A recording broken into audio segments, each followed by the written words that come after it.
Family protects its own. That's what Alpha Gideon Martin declared at every pack meeting, his hand over his heart like he actually believed it. But when Luella Martin became inconvenient, when the healers labeled her barren and worthless, family became the enemy. They didn't protect her. They sold her. Packaged her up like defective merchandise and auctioned her off to the highest bidder to cover a debt she didn't owe. $3,000. That's what her life was worth to them. The Shadowpine Pack's Alpha paid it without hesitation. And in 3 days, the pack that threw her away would learn a devastating truth. Luella Martin was never broken. She was never barren. She was suppressed, starved, deliberately kept weak so they could profit from her suffering. Because some lies don't just hurt one person, they destroy entire legacies. And Luella was about to become the reckoning her former pack never saw coming. Chapter 1. The Auction Block. The auction house smelled like wet dog and desperation. Luella stood on the platform in the back room of Griswold's bar, her wrists bound with silver-laced rope that burned against her skin. The rope wasn't necessary. She was an Omega, the weakest rank in the werewolf hierarchy, and she'd never shifted successfully in her life. But Brock Cherry, her pack's beta, and the man orchestrating this humiliation, enjoyed the theater of it all. Lot 47, Brock announced, his voice carrying through the dimly lit space where a dozen alphas from neighboring packs sat nursing whiskey and evaluating merchandise.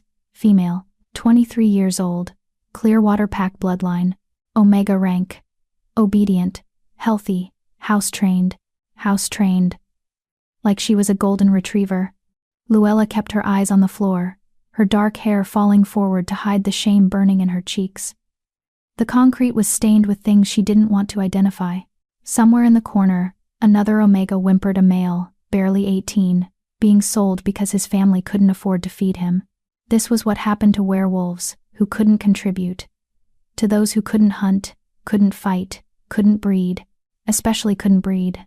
Now, I'll be transparent, Brock continued, circling Luella like a rancher showing off a lame horse.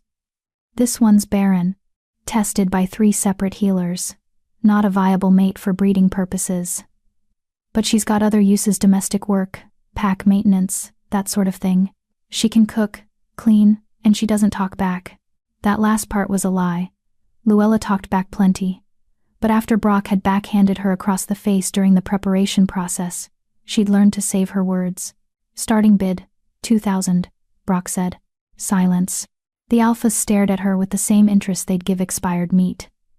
A barren Omega wasn't just worthless, she was bad luck.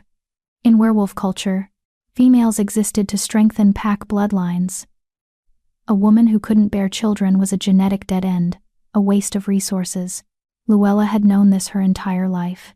She'd felt it in every pitying glance from mated females, every dismissive grunt from pack males, every healer who'd examined her and pronounced her womb dormant.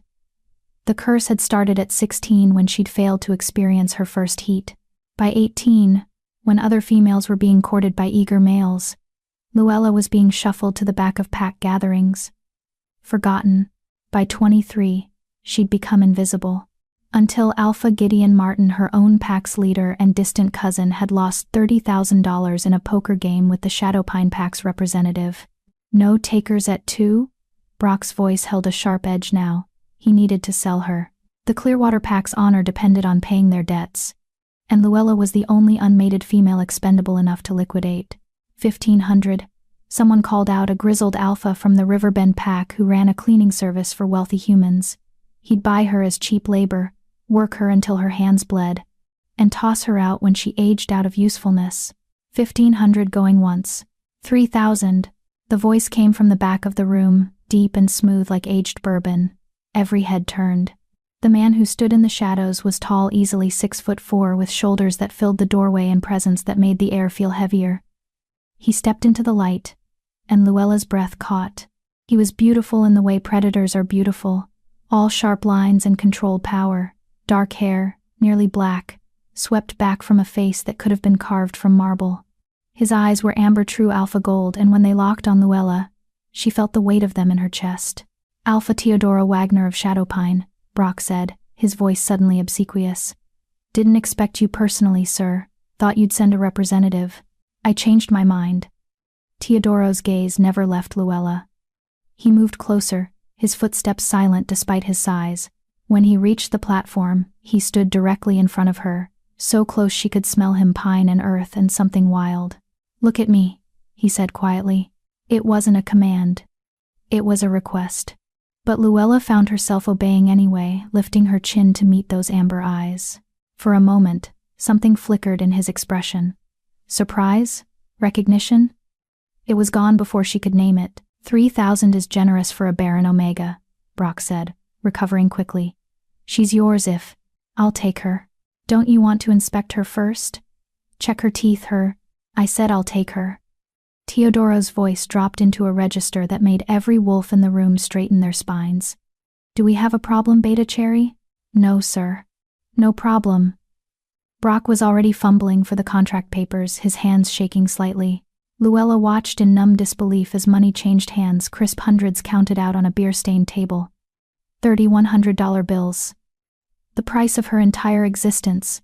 Teodoro signed the transfer papers with a fountain pen he produced from his jacket. His handwriting was surprisingly elegant. "She's all yours," Brock said, nearly tripping over himself to cut the silver rope from Luella's wrists.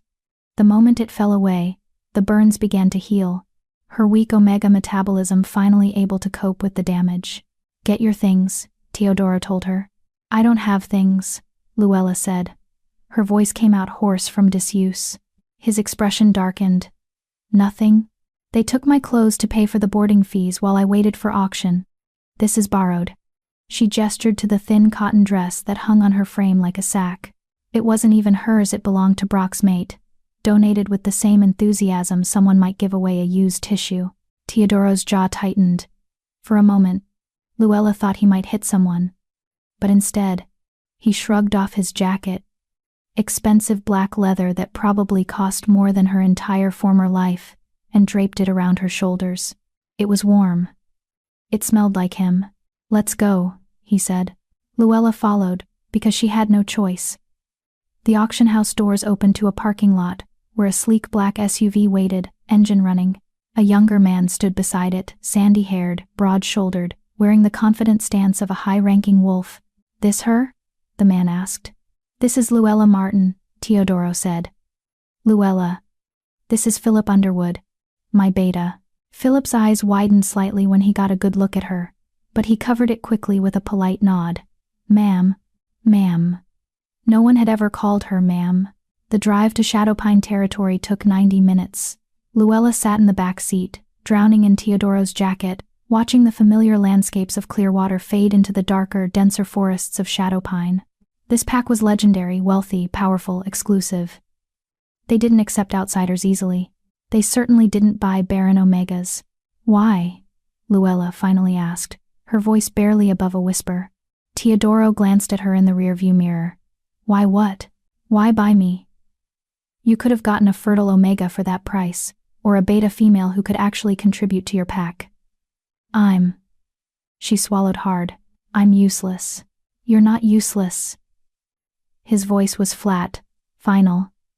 "And you'll understand soon enough." And well, that wasn't an answer. But it was all she was going to get. The Shadowpine pack house appeared through the trees like something out of a fairy tale, a massive lodge built from timber and stone, with warm lights glowing in every window. Gardens surrounded it, manicured and lush even in late autumn. In the distance, smaller cabins dotted the forest, housing for pack families. It was beautiful. It was terrifying. Philip parked near the main entrance, and Teodoro was out of the SUV before the engine fully stopped. He opened Luella's door himself, offering his hand. She stared at it large, calloused, with a thin scar across the knuckles before slowly placing her smaller hand in his. The moment their skin touched, something electric shot up her arm. She gasped. Teodoro's pupils dilated, his nostrils flaring slightly. "Inside," he said roughly. "Now." The packhouse interior was just as impressive. Vaulted ceilings, exposed beams. A grand staircase leading to the upper floors. But Luella barely noticed the architecture because 30 pairs of eyes were suddenly locked on her. Wolves filled the great room. They'd been eating, talking, laughing. Now they were silent, staring at the Barren Omega their alpha had brought home. "Everyone, this is Luella Martin," Teodoro announced. His hand was still on her lower back, warm through the thin dress. She's under my protection. Anyone who disrespects her answers to me personally. The threat hung in the air like smoke. An older woman stepped forward, gray-haired, elegant, with the bearing of someone used to command. Alpha, perhaps we should discuss this in private. There's nothing to discuss, Joni. Teodoro's voice was steel. Philip, show Luella to the East Wing guest room. Make sure she has everything she needs. Yes, Alpha. As Philip guided her toward the stairs, Luella heard the whispers starting. Did he really buy her? I heard she's barren. What is he thinking? She's so thin. Look at her. Enough. Teodoro's single word cut through the gossip like a blade. The East Wing guest room was larger than her entire childhood bedroom had been. It had its own bathroom with a clawfoot tub, a massive bed with a hand-stitched quilt, and windows overlooking the forest. Someone had already laid out fresh clothes on the bed, soft leggings, an oversized sweater, thick socks. Bathrooms through there, Philip said, pointing. There's soap, shampoo, whatever you need. Kitchen's downstairs if you get hungry. Alpha wants you comfortable. Why? Luella asked again. Philip hesitated, clearly weighing his words. That's between you and him. But, he paused at the door. For what it's worth, Alpha Teodoro doesn't do anything without a reason. If he bought you, there's a purpose. A purpose. Not because she had worth. Because she had a use. After Philip left, Luella locked the door and collapsed onto the bed. The jacket, Teodoro's jacket, was still around her shoulders. She buried her face in it and, for the first time since the auction, let herself cry. Silent, shaking sobs that tasted like relief and terror in equal measure. She'd been sold. She'd been bought. And in 3 days, she would discover that everything the healers had told her, everything her pack had believed, everything she'd accepted about her broken body, was a lie. Chapter 2. Safe Harbor. Luella woke to sunlight streaming through unfamiliar windows and the disorienting sensation of softness beneath her body. For a moment, she forgot where she was. Then the memories crashed back: the auction house, the silver rope burns, Teodoro Wagner's amber eyes studying her like she was a puzzle he intended to solve. She sat up slowly, her body aching in ways that had nothing to do with physical injury. The guest room looked even more beautiful in daylight, all warm wood and cream-colored linens. Someone had left a tray on the bedside table while she slept. Fresh fruit, buttered toast. A pot of tea that was somehow still steaming. The clock on the wall read 10:47 a.m. Luella couldn't remember the last time she'd slept past dawn. In the clear water pack, Omegas rose before everyone else to prepare breakfast, stoke fires, begin the endless domestic labor that justified their existence. She ate mechanically, her stomach protesting the richness of real butter after months of scraps and leftovers. The tea was some kind of herbal blend, chamomile and something floral she couldn't identify. It settled her nerves enough that she could think clearly. $3,000. That's what Teodoro had paid for her. Not a fortune by Alpha standards, but far more than a Barren Omega was worth. The Riverbend Alpha had offered $1,500, and even that had seemed generous. What does he want from me? The question gnawed at her as she showered in the massive bathroom, using soap that smelled like lavender and shampoo that actually lathered instead of the harsh lye-based stuff she'd used in Clearwater. The hot water felt like a luxury she didn't deserve. When she emerged, wrapped in a towel that was softer than any blanket she'd ever owned, she found the clothes from last night, still laid out on the bed. She dressed quickly: black leggings, an oversized cream sweater, thick wool socks. Everything fit perfectly, as if someone had known her exact size. A knock on the door made her jump. Luella? A woman's voice, older but not unkind. May I come in? Luella opened the door to find the elegant, gray-haired woman from last night. Up close, she was even more striking: high cheekbones, sharp blue eyes, the kind of beauty that age refined rather than diminished. I'm Joni Rose, the woman said. I'm the pack's head healer and the Alpha's aunt. I wanted to check on you, see how you're settling in. I'm fine, Luella said automatically. Joni's lips curved into a knowing smile. You're a terrible liar, child. May I? She gestured to the room.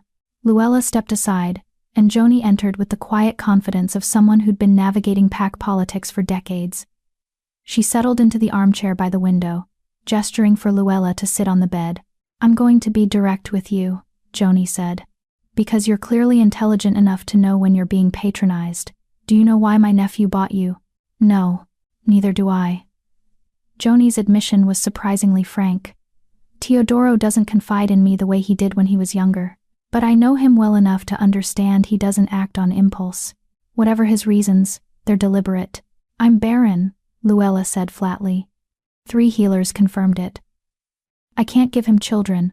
I can't strengthen his bloodline. I can't. Healers can be wrong. The words hung in the air like a suspended note. Luella stared at her. What? I said healers can be wrong.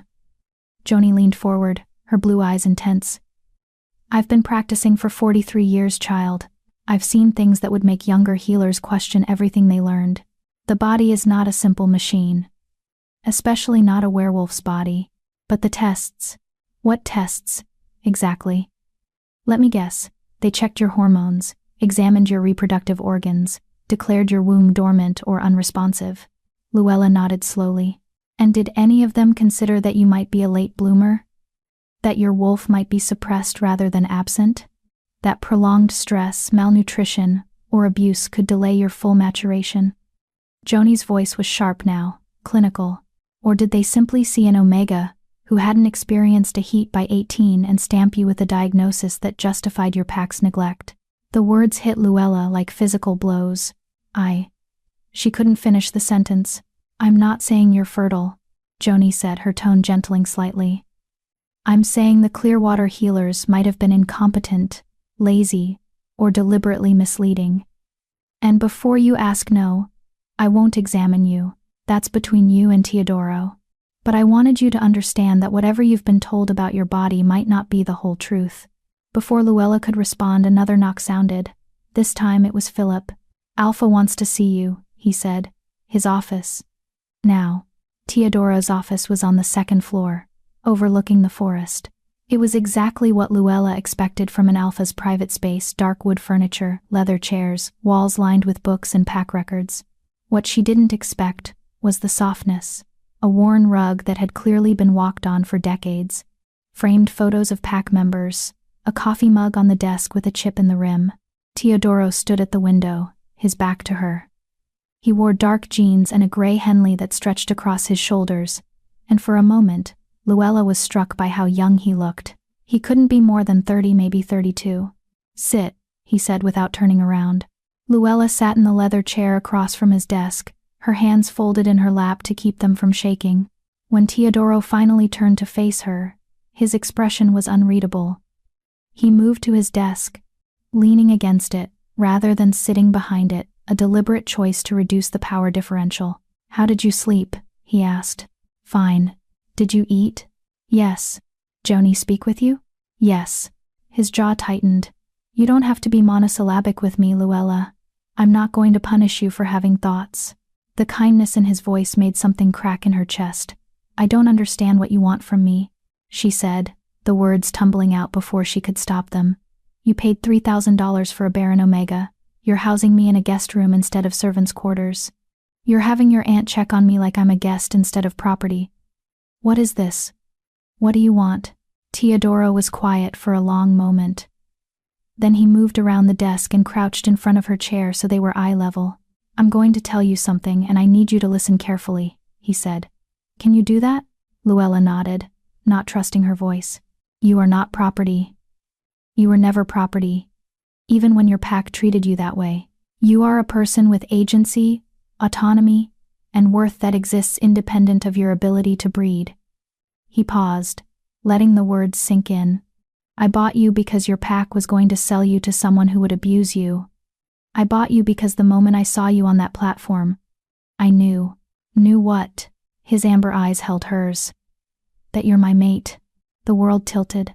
Luella's mouth opened, but no sound came out. Mate. The word echoed in her skull like a bell that wouldn't stop ringing.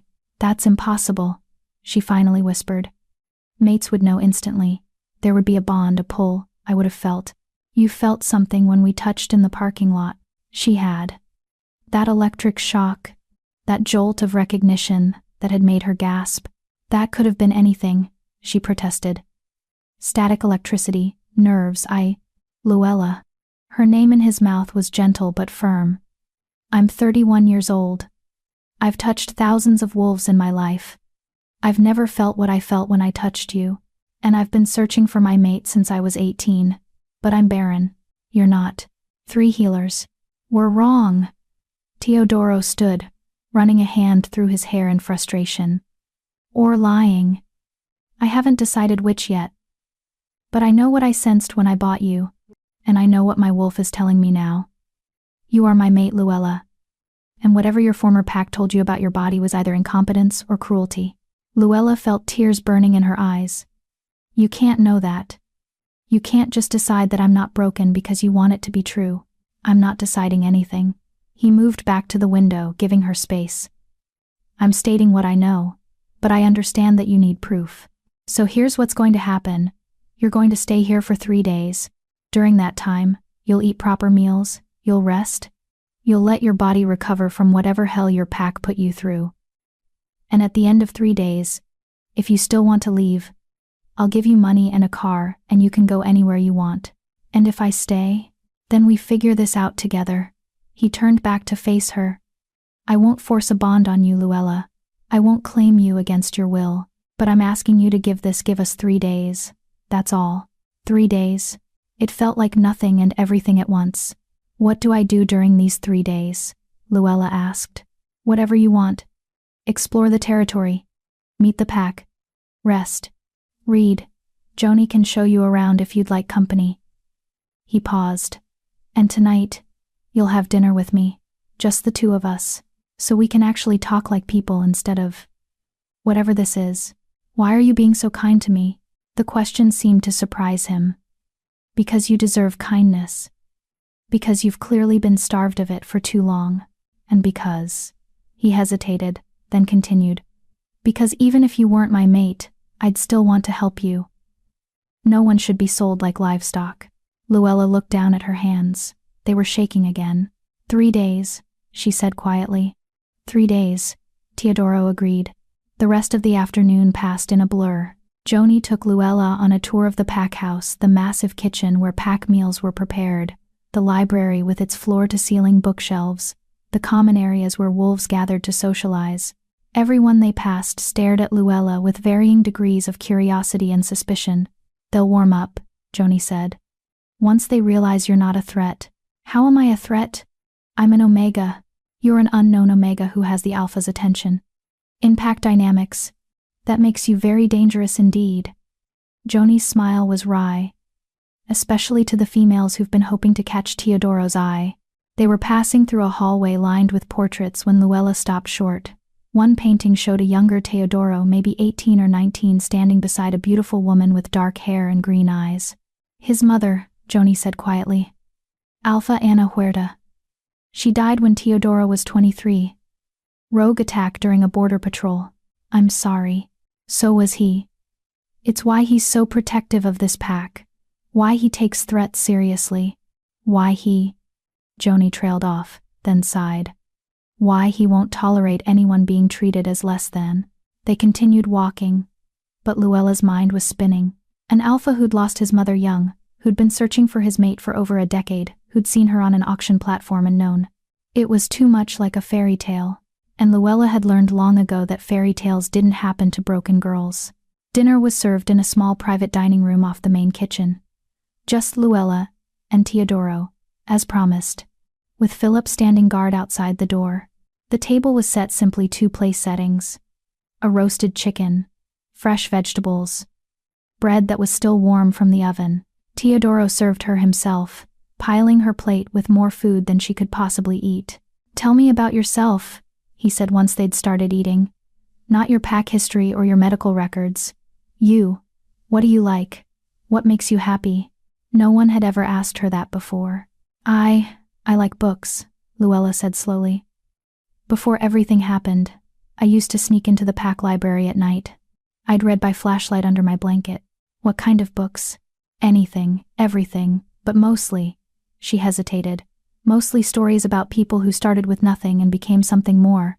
Teodoro's expression softened. That makes sense. They talked for over an hour. Not about heavy things, not about bonds or mates or her barrenness, but about small things. Favorite foods she'd never had sushi. He promised to take her to a place in the city. Favorite seasons, she loved autumn. He preferred winter. Childhood memories that didn't hurt to recall. And slowly, gradually, Luella felt something unfurling in her chest. Something that felt dangerous and fragile and terrifyingly like hope. When Teodoro walked her back to her room, he stopped at the door. "Thank you for giving this a chance," he said. "I haven't decided anything yet." "I know, but you're here. That's enough." He reached out slowly, giving her time to pull away, and tucked a strand of hair behind her ear. His fingers lingered for just a moment against her skin. That electric sensation again. Stronger this time. "Good night, Luella." "Good night." She watched him walk away, broad shoulders disappearing down the hallway, and pressed her hand against her chest where her heart was racing.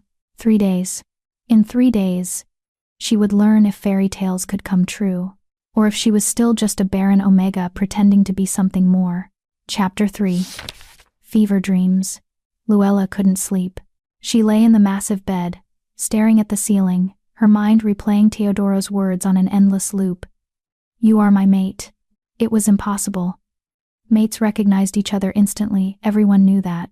The bond was supposed to be overwhelming, undeniable, a pull so strong that newly mated pairs sometimes couldn't stand to be apart for more than a few hours. But all Luella felt was confusion, and that strange electric sensation whenever Teodoro touched her. Was that the bond? Or was it just her body's response to the first kindness she'd experienced in years? Around 2 a.m., she gave up on sleep and padded to the window. The shadow pine territory stretched out before her, bathed in moonlight. She could see wolves moving through the forest patrol, probably keeping the borders safe. In clear water, she'd never been allowed on patrol. Omegas stayed inside, where they couldn't embarrass the pack with their weakness. A soft knock made her jump. "Luella? You awake?" Philip's voice, quiet and concerned. She opened the door to find the beta holding a mug of something that smelled like warm milk and honey. "Saw your light on," he explained. "Figured you might need this. It's what my mom used to make when I couldn't sleep." The gesture was so unexpectedly kind that Luella felt her throat tighten. "Thank you." Philip handed her the mug but didn't leave. He shifted his weight, clearly debating something. "What is it?" Luella asked. "I probably shouldn't tell you this," he said. "But Alpha's been pacing his office for the last 3 hours. He does that when he's worried. And I've known him since we were kids, and I've never seen him this worked up over anyone." "Why are you telling me this?" "Because you look like someone waiting for the other shoe to drop. Like you don't believe this is real." Philip met her eyes. "But it is real. Whatever you're feeling or not feeling right now, Teodoro's feeling it 100 times stronger. That's what it means to be an alpha who's found his mate. It's consuming." "But I'm barren," Luella whispered. "Even if we are mates, I can't give him what he needs. An alpha needs heirs." "Needs. An alpha needs his mate," Philip interrupted gently. "Everything else is secondary. And between you and me, I think those Clearwater healers were full of shit." He left before she could respond, but his words stayed with her as she sipped the warm milk. It was sweet and soothing, and despite everything, she felt herself finally relaxing. She was asleep within minutes. The next morning, Luella woke to find another breakfast tray, and a note written in elegant handwriting. "Pack meeting at noon. You're not required to attend, but you're welcome if you'd like to observe. The library is open if you'd prefer solitude. T. Pack meeting." In Clearwater, Omegas were never allowed at pack meetings. They were told what they needed to know, when they needed to know it, and not a moment sooner. Luella dressed carefully in jeans, and a soft blue sweater from the closet that had mysteriously filled with clothes overnight. Everything fit perfectly, from the bras to the shoes. Someone, probably Joni, had excellent judgment. She found the library on the 2nd floor, exactly where Joni had shown her yesterday. It was a beautiful room with large windows, comfortable reading chairs, and thousands of books organized by subject. Luella ran her fingers along the spines, marveling at the collection. History, fiction, science, mythology, everything a curious mind could want. She'd just settled into a chair with a book about wolf-pack dynamics when the door opened. A young woman entered, maybe 25, with honey blonde hair and the lean build of a runner. She stopped short when she saw Luella. "Oh," the woman said. "You're her." Luella set down her book slowly. "I'm Luella. I know. Everyone knows." The woman moved closer, her hazel eyes assessing. "I'm Gail Fisher. I'm one of the pack scouts, and I'm also someone who's known Teodoro since we were teenagers." There was something in her tone not quite hostile but not friendly either. "It's nice to meet you," Luella said carefully. "Is it?" Gail crossed her arms. "Look, I'm going to be straight with you because I don't believe in playing games. A lot of us are confused about why Teodoro bought you.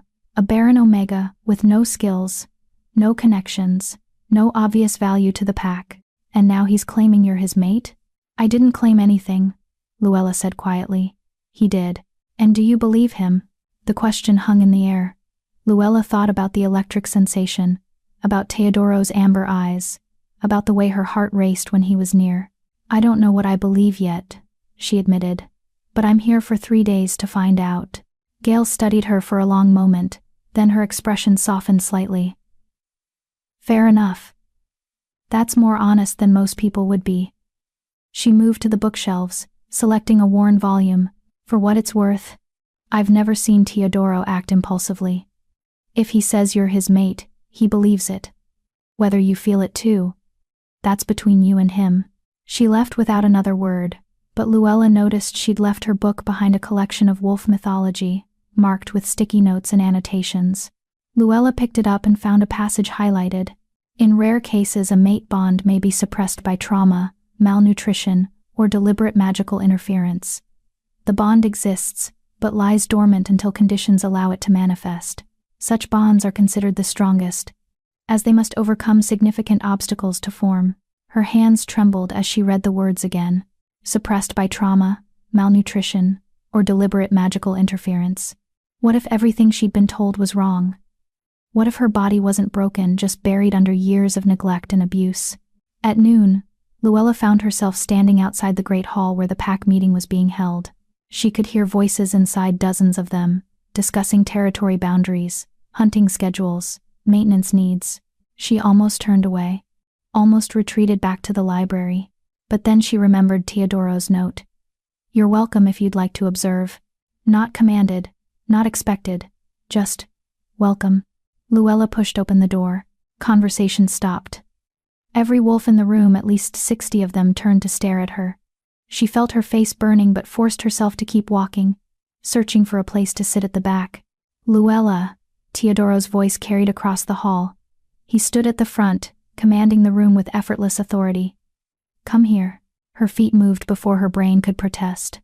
She walked down the center aisle, feeling every eye on her, until she reached the front where Teodoro stood beside an empty chair. His chair. The Alpha's chair. And beside it, one that had been empty for years, the chair meant for the Alpha's mate. "Sit," he said quietly, gesturing to the mate's chair. "I can't," Luella whispered. "I'm not. You're my guest, and you're welcome in any meeting I hold." His amber eyes held hers. "Sit, please." Luella sat, her heart hammering so hard she was sure everyone could hear it. Teodoro resumed the meeting as if nothing unusual had happened. He discussed patrol schedules with his guards, hunting territories with his trackers, upcoming celebrations with the pack mothers, and through it all, Luella sat beside him, gradually realizing what he'd done. He'd claimed her publicly. Not as his mate, not yet, but as someone under his protection. Someone worthy of respect.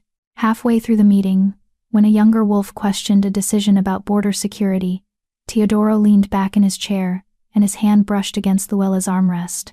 His pinky finger extended slightly, touching hers. That electric sensation flared again, stronger than before. And this time, Luella didn't pull away. After the meeting, Joni found her in the hallway. "That was quite a statement," the healer said, approval in her voice, "sitting you beside him in the mate's chair." Half the pack nearly fainted. "I didn't know what it meant," Luella protested. "He just told me to sit and I—" "Oh, you knew." Joni's smile was knowing. "Maybe not consciously, but your wolf knew. Even if she's buried deep, she recognized that chair for what it represents." "I don't have a wolf," Luella said automatically. It was what she'd been told her entire life. "I've never shifted." Have you ever tried, really tried, in a safe environment with proper support? Luella thought back to her 16th birthday, when every young wolf was supposed to experience their first shift. She'd been in the Clearwater pack house, surrounded by dozens of wolves who expected her to fail. When nothing happened, they'd laughed, called her defective, broken. She'd never tried again. I was afraid, she admitted. Of course you were. Fear is one of the strongest suppressants for a shift. Joni placed a gentle hand on her shoulder. But you're not in Clearwater anymore. You're in Shadowpine, where you're safe, where you're valued, and if you want to try shifting again, I can help you. Now? Whenever you're ready. But Luella? Joni's blue eyes were serious.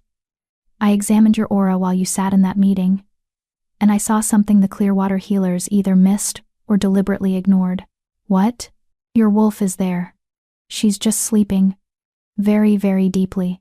But she's there. The words hit Luella like lightning. Her wolf was there. She wasn't broken. She wasn't defective. She was just dormant. How do I wake her up? Luella whispered. That's something only you and Teodoro can figure out together. Because if you're truly mates, his alpha presence is the key. His wolf can call to yours, can coax her out of hiding, but it requires trust, vulnerability, a willingness to let him in completely. Before Luella could respond, Philip appeared at the end of the hallway. Alpha wants to see you, he told Luella. In the East Garden. The East Garden was a private space behind the pack house, enclosed by stone walls covered in climbing roses. A fountain bubbled in the center, surrounded by benches and autumn flowers that somehow still bloomed despite the cold. Teodoro stood by the fountain, his back to her. When he heard her approaching, he turned, and the look on his face made her breath catch. Hunger. Pure, undisguised hunger. But he held himself perfectly still, giving her space. How was the meeting? He asked, his voice slightly rough. Overwhelming, but good, I think. Luella moved closer, drawn by something she couldn't name. Why did you have me sit beside you? Because that's where you belong. I'm not your mate, not officially. You said you wouldn't force anything. I'm not forcing anything, Teodoro interrupted. But I'm also not going to hide what you are to me. My pack needed to see that you're important, that you're protected, that anyone who disrespects you will answer to me personally, even if I leave after 3 days. His jaw tightened. Even then. Though I'm hoping you won't. Why? The question burst out of her. Why me? You could have any female in your pack. Someone fertile, someone strong, someone who could actually give you everything an alpha needs. Why would you want a broken omega who? Teodoro moved faster than she could track, closing the distance between them in 2 strides. He didn't touch her, not yet, but he was close enough that she could feel the heat radiating off his body. You are not broken, he said, his voice dropping into that alpha register that made her spine straighten involuntarily. Say it. What? What? Say I am not broken. I want to hear you say it. I can't. You can. And you will. Because I'm tired of watching you flinch every time someone shows you basic decency. I'm tired of seeing you apologize for existing. You are not broken, Luella. You were neglected, abused, lied to. But you are not broken. Tears burned in her eyes. You don't know that. Yes, I do. He finally touched her, just his hand cupping her cheek, his thumb brushing away the tear that had escaped. Because I can feel your wolf, sleeping deep inside you. I can sense her every time I'm near you. And she's not broken either. She's just waiting. Waiting for what?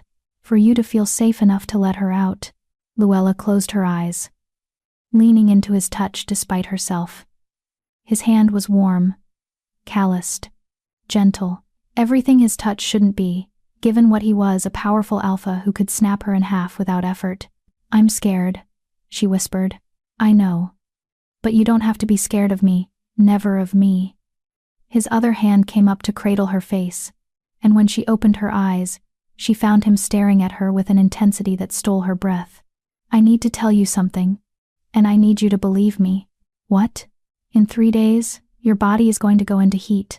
Luella froze. That's impossible. You've never been around your mate before. Never been in a safe environment. Never been properly fed and rested and cared for. His thumbs traced small circles on her cheeks. Your wolf has been dormant, but she's waking up. I can smell it on you.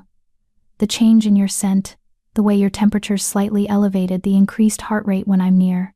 How can you possibly know? Because I'm an alpha who's found his mate. And my instincts are screaming at me that you're approaching your first heat.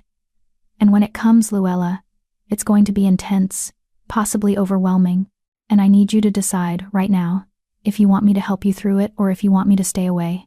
The question hung between them, heavy and loaded. What happens if you help me? Luella asked, her voice barely audible. I'll claim you. Completely. The bond will snap into place, and we'll be mated for life. There's no undoing it once it's done. His amber eyes searched hers. But if you're not ready, if you don't want that, I'll lock myself in the lower floors where I can't smell you. It'll be torture, but I'll do it.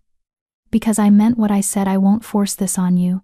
And if you stay away during my heat, it'll be painful, dangerous, even for an Omega going through their first heat without a mate to guide them. But Joni can help you. She's done it before for other unmated females. You'll survive. Survive. Such a small, terrible word. Luella thought about the last 7 years of her life. She'd survived in Clearwater barely, survived the neglect, the abuse, the constant reminder that she was worthless, survived being sold like livestock. She was tired of just surviving. I need to think, she said finally. Teodoro's hands dropped away immediately, giving her space. Take all the time you need. But Luella, whatever you decide, know this. I'm yours. Whether you claim me or not, whether we complete the bond or not, I am yours. That's what it means to find your mate. There's no one else for me. There never will be. He walked away before she could respond, leaving her standing in the garden with her heart racing and her mind spinning. 2 more days.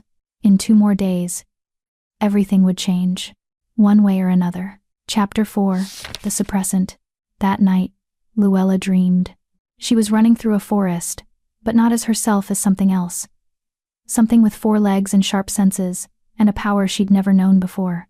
The world was alive with scents and sounds she couldn't process in her human form. Pine and earth and prey, and mate. The scent hit her like a physical blow, and she changed direction mid-stride, racing toward it with single-minded intensity. She burst through a clearing and found him there.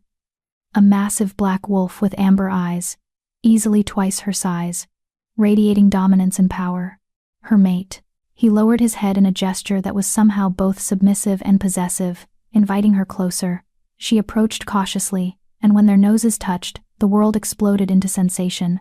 Luella woke with a gasp, her body covered in sweat and her heart racing. The sheets were tangled around her legs, and her skin felt too hot, too tight, like she was burning from the inside out. What was that?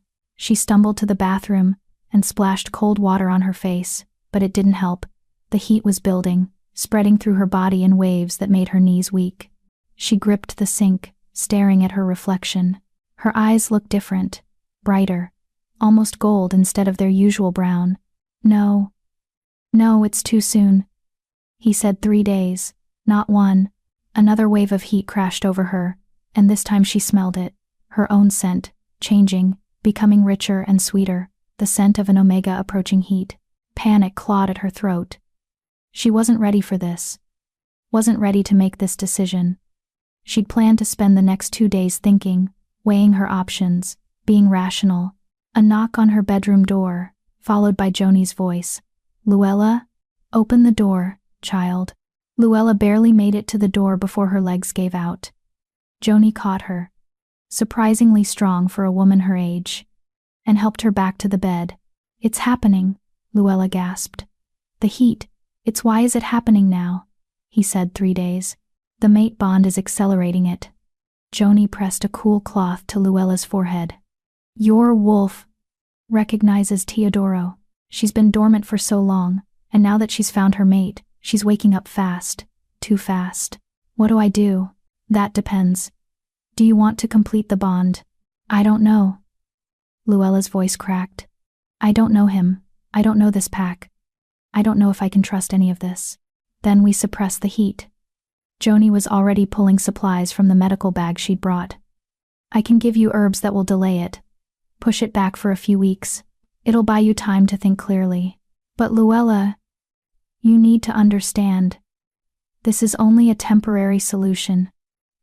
Eventually your heat will come, and when it does, it'll be even more intense because you'll have delayed it. I don't care. I just need time, please. Joni's expression was sympathetic but firm. This is going to hurt. The herbs fight against your wolf's natural instincts. It'll feel like you're being torn in two. I can handle pain. I know you can. But I need to tell Teodoro. He'll sense what's happening, and if I don't explain— No. Luella grabbed Joni's wrist. Don't tell him. Not yet. I need a few hours to think without him nearby. Please. Joni hesitated, clearly torn between her duty to her alpha and her compassion for the terrified woman in front of her. Finally, she nodded. I'll buy you a few hours. But Luella, when an alpha's mate goes into heat, his instincts become nearly overwhelming. Teodoro has incredible control, but even he has limits. If your scent reaches him, I understand. Just, please. The herbs tasted like bitter ash and regret. Luella choked them down, and within minutes, the heat began to recede. But Joni had been right. It felt like being torn apart from the inside. Her wolf, barely awake, was screaming in protest, desperate to find her mate. I'm sorry, Luella thought to the presence she could now feel inside her. I'm sorry, but I need more time. Her wolf's response was pure anguish. By dawn, Luella felt stable enough to move. The heat was suppressed, buried under layers of magical interference, but she could feel it lurking beneath the surface like a caged animal. She dressed carefully in loose clothing and made her way downstairs, hoping to avoid everyone. But Philip was in the kitchen, making coffee, and the moment he saw her, his expression changed. What did you do? He asked quietly. I don't know what Your scent is wrong. Muted. Like you're wrapped in something that's blocking your natural pheromones. He set down the coffee pot. You took heat suppressants. It wasn't a question. Luella wrapped her arms around herself. I needed more time. Does Teodoro know? No. And I'd appreciate if you didn't tell him. Philip laughed, but there was no humor in it. You don't understand what you're asking. When an alpha scents his mate going into heat, it triggers something primal. Teodoro's probably been awake all night, fighting every instinct to break down your door. And now you want me to lie to him about why your heat suddenly vanished? I'm not asking you to lie. I'm asking you to give me time. Time for what? To run? To convince yourself that this bond isn't real? Philip moved closer, his expression intense. I've known Teodoro since we were 8 years old. I've watched him train, fight, lead, and sacrifice everything for this pack, and I've never not once seen him as happy as he was yesterday when you sat beside him in that meeting. So forgive me if I'm not enthusiastic about helping you break his heart. The words stung because they were true. Luella had seen the hope in Teodoro's eyes, the barely contained joy when she'd accepted his touch in the garden. I'm not trying to hurt him, she said softly. I'm trying to protect myself. Philip's anger deflated slightly. From what? From making a mistake I can't undo. From binding myself to someone I barely know. She swallowed hard. From hoping for something that might not be real. It's real, Philip said. I promise you, it's real. But I understand fear. And I understand that you've been hurt enough that trust doesn't come easily. He sighed. I won't tell him about the suppressants. But I won't lie if he asks me directly. Fair? Fair. Philip poured her a cup of coffee, adding cream and sugar without asking how she liked it. Somehow, he got it exactly right. For what it's worth, he said as she took the cup, Teodoro would wait forever for you. If you need a month, a year, a decade, he'd wait. Because that's what you do for your mate. But the suppressants are dangerous, Luella. They're not meant for long-term use. Eventually you'll have to face this. I know, but knowing and being ready were two different things. Luella spent the morning in the library, trying to read but mostly staring at the same page for an hour. Her body felt wrong, disconnected, muffled, like she was experiencing the world through thick glass. The wolf inside her had gone silent, retreating back into dormancy rather than fight the suppressants. She'd made her wolf go to sleep again. After 7 years of silence, her wolf had finally woken up, and Luella had forced her back into the dark. The guilt was overwhelming. Around noon she heard footsteps in the hallway. Heavy, deliberate footsteps that she recognized instantly. Teodoro appeared in the doorway, and Luella's breath caught. He looked terrible, hair disheveled, dark circles under his eyes, jaw tight with tension. His amber eyes found her immediately, and something flickered in them. Relief? Anger? Hurt? "You took suppressants," he said. Not a question. A statement. "How did you?" "I'm your mate. I can sense these things." He moved into the room but kept his distance, as if afraid getting too close might shatter something fragile between them. "Why?" "I needed time to think." "And you couldn't think while going through heat?" "No. I couldn't."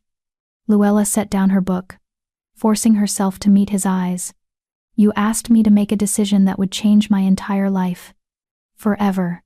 And then my body started making that decision for me before I was ready. So I took control the only way I knew how." Teodoro was quiet for a long moment. Then he moved to the window, staring out at the forest with his hands clasped behind his back. The posture made him look older, wearier. "Do you know what it's like?" he said quietly.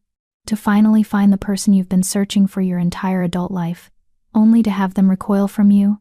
"I'm not recoiling. You took suppressants rather than let your body naturally connect with mine. You drugged yourself to avoid the bond." He turned to face her, and the raw pain in his expression made her chest ache.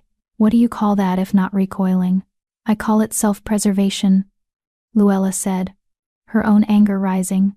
"I call it not wanting to make a permanent decision while I'm hormonally compromised. I call it trying to maintain some agency over my own body after spending 7 years having no agency at all. I'm not trying to control you. Aren't you? You bought me. You brought me here. You put me in the mate's chair in front of your entire pack. You told me I'm going into heat in 3 days, as if that's something I should just accept and prepare for. Where in any of that did I have a choice?" The accusation hung between them like poison. Teodoro flinched as if she'd struck him. "I gave you a choice. I said you could leave after 3 days if you wanted. With money in a car, and your charity following me everywhere I go." "That's not a real choice, Teodoro. That's a consolation prize." Luella stood, her hands shaking. "You want to know why I took the suppressants? Because for the first time since you bought me, I made a decision about my own body. Not you, not Joni, not my former pack, me. And if that hurts your feelings, then maybe you need to examine why you think you're entitled to my heat just because we might be mates." The silence that followed was deafening. Teodoro's amber eyes were dark with emotions she couldn't read. For a moment she thought he might argue, might assert his dominance as alpha, and demand she submit. Instead he said, "You're right." Luella blinked. "What?" "You're right. I've been so focused on the bond, on what I want, on what I believe is best for you, that I haven't actually listened to what you need." He moved closer, slowly, giving her time to retreat if she wanted. "I'm sorry. I bought you to save you from a worse fate, but I didn't stop to consider that being bought at all, even with good intentions, is traumatic. I've been treating this like a courtship when what you actually need is space to heal." The apology was so unexpected, so sincere, that Luella felt her anger draining away. "I don't know how to do this," she admitted quietly. "I don't know how to trust someone who has this much power over me.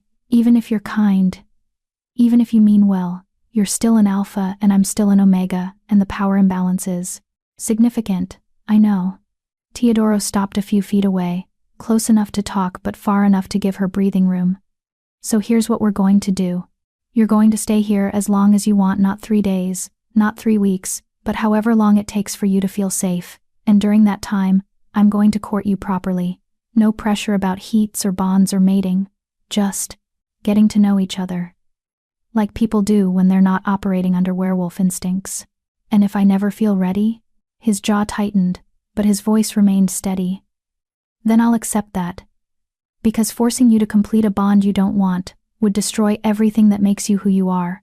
And I'd rather spend eternity wanting you from a distance than have you hate me up close."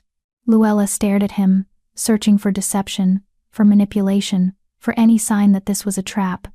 But all she saw was sincerity and a bone-deep exhaustion that matched her own. "The suppressants will wear off in about 2 weeks, she said. Joni said, "When the heat comes back, it'll be worse. Then we'll deal with it in 2 weeks. Together or separately. Whatever you choose." "You'd really wait 2 weeks?" "I'd wait 2 decades. He smiled, but it was sad. "You're worth waiting for, Luella. Even if you don't believe that yet." He left before she could respond, and Luella sank back into her chair, her mind reeling. For the first time since she'd been sold, she felt like she might actually have a choice in what happened next, and that was more terrifying than anything else. The afternoon brought an unexpected visitor. Luella was in the garden, trying to clear her head, when Gail Fisher appeared on the path. The scout looked uncomfortable, shifting her weight from foot to foot like she was preparing for confrontation. "Can I talk to you?" Gail asked. "Sure." They sat on a bench near the fountain, and for a moment, neither spoke. Finally, Gail said, "I owe you an apology. Yesterday, I was rude, suspicious. I questioned your worth to the pack." "You had every right to be suspicious," Luella said. "I would be too, if I were you." "Yeah, but I was operating from jealousy, not logic. See, I've had a thing for Teodoro since we were teenagers. Nothing serious, he never showed interest, but I always thought maybe someday he'd see me differently. And then he comes back from that auction with you, claiming you're his mate, and she sighed. "I reacted badly." "I understand. Do you? Because from where I'm sitting, you've been handed something a dozen females in this pack would kill for, and you're running from it. You took suppressants, rather than complete the bond. And I can't figure out if you're brave or stupid." The bluntness was oddly refreshing. Luella considered her answer carefully. "Maybe both," she said finally. "I'm terrified of him, not because he's cruel, he's the kindest person I've ever met, but because he has the power to destroy me completely. If I give him everything and he decides I'm not enough, he won't. You can't know that."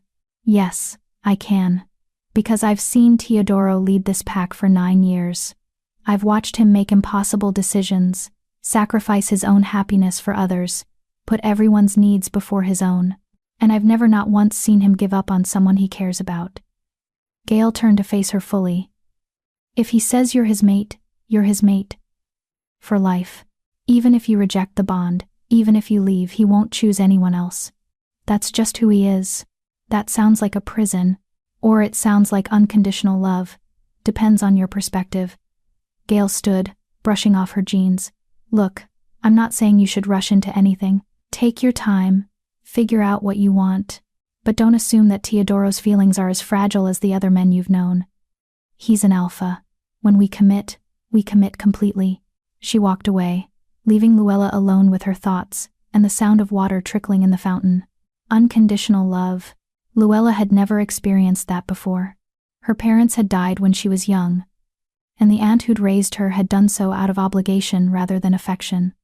The Clearwater pack had tolerated her until she became inconvenient. Every relationship in her life had been conditional, temporary, dependent on her ability to be useful. What did it mean to be loved regardless of usefulness, regardless of fertility, regardless of strength or beauty or worth? What did it mean to be loved just for existing? The question terrified her, because if she let herself believe in that kind of love, and it turned out to be false, she wouldn't survive the disappointment. That evening, dinner was delivered to her room by a young male Omega named Guy Bolton who worked in the kitchens. He couldn't have been more than 19, with freckles and nervous energy. "Alpha wanted to make sure you ate," Guy explained, setting the tray on her table. "It's roasted chicken, vegetables, fresh bread, cook-made apple pie too, but I might have snuck you an extra slice because, welcome to Shadowpine and stuff."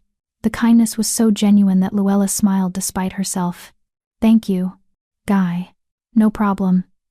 "Hey, can I say something?" He didn't wait for permission. "I heard about the suppressants, and I just wanted you to know that I get it. Last year, I wanted to suppress my heat because I wasn't ready to be courted yet. Joni helped me, and nobody judged me for it. So, like, if anyone gives you grief about it, you tell me and I'll, I don't know, glare at them meaningfully or something." Luella laughed a real laugh, the first in days. I'll keep that in mind. After Guy left, she ate slowly, savoring the food. Everything was perfectly cooked, seasoned with care.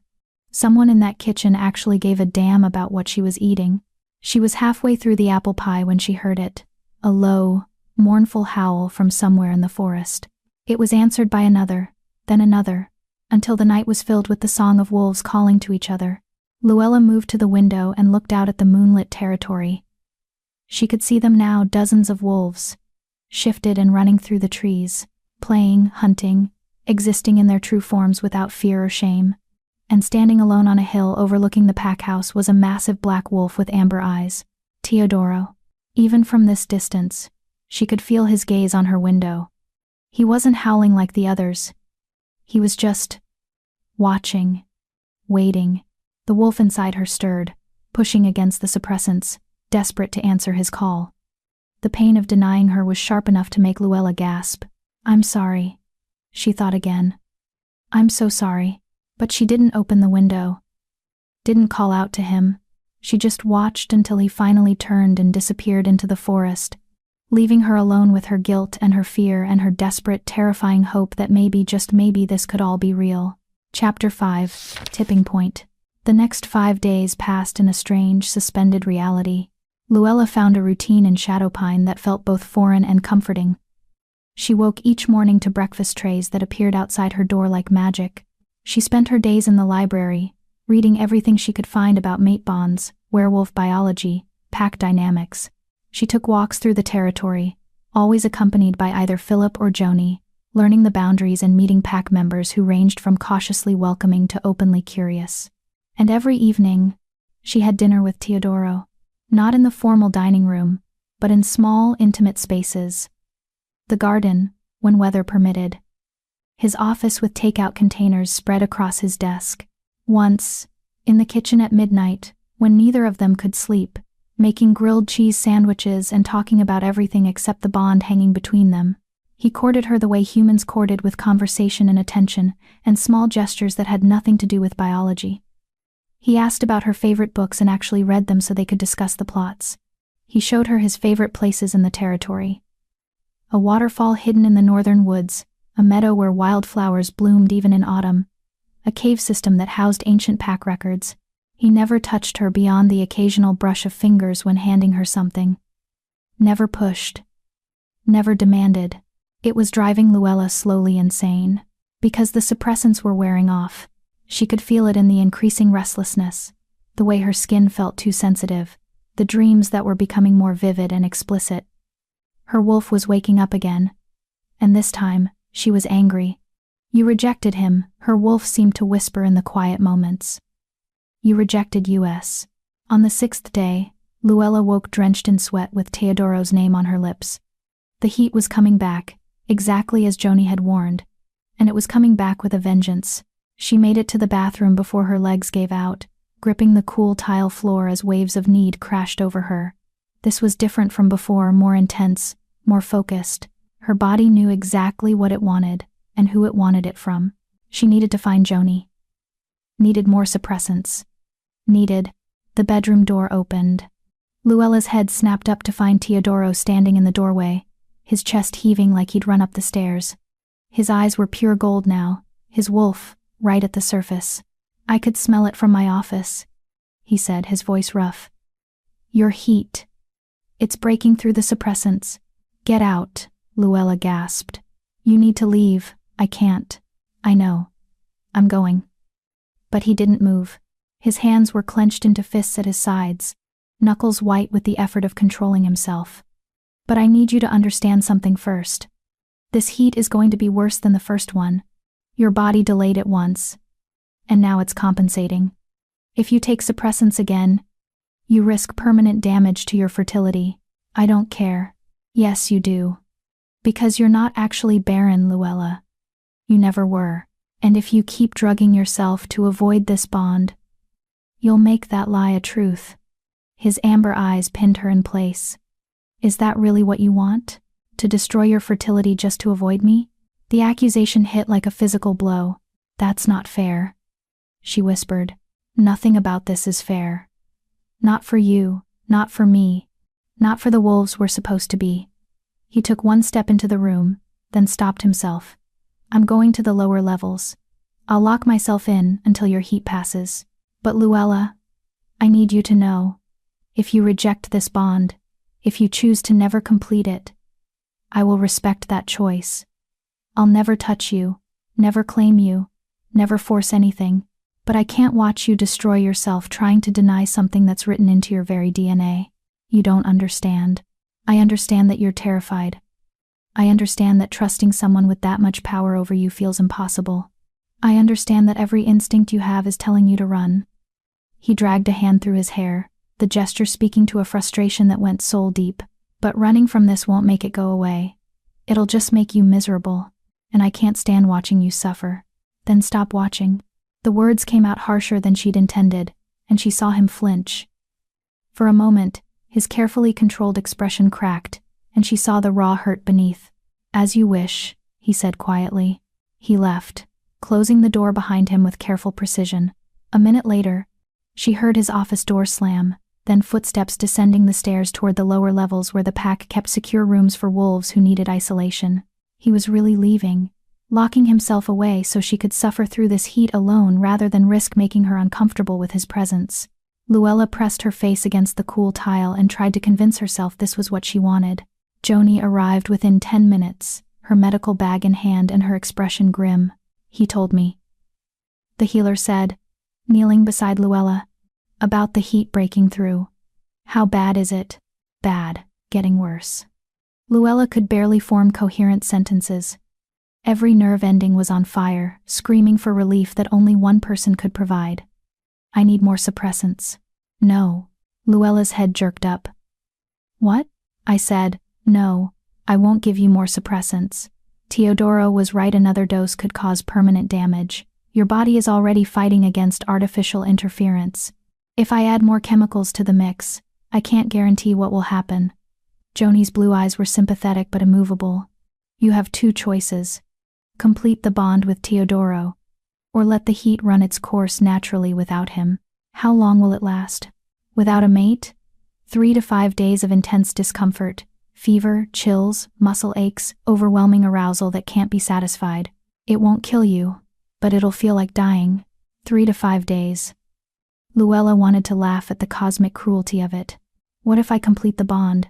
She heard herself ask. Joni's expression softened. Then it'll be over in hours, not days. The bond will snap into place, your wolf will settle, and you'll experience the kind of completion that most werewolves only dream about. But Luella, you can't do it just to escape the discomfort. Once a bond is completed, there's no breaking it, ever. You'd be tied to Teodoro for the rest of your life. Would that really be so terrible? The question surprised them both. Only you can answer that, Joni said gently. But I think you need to ask yourself, are you running from Teodoro specifically?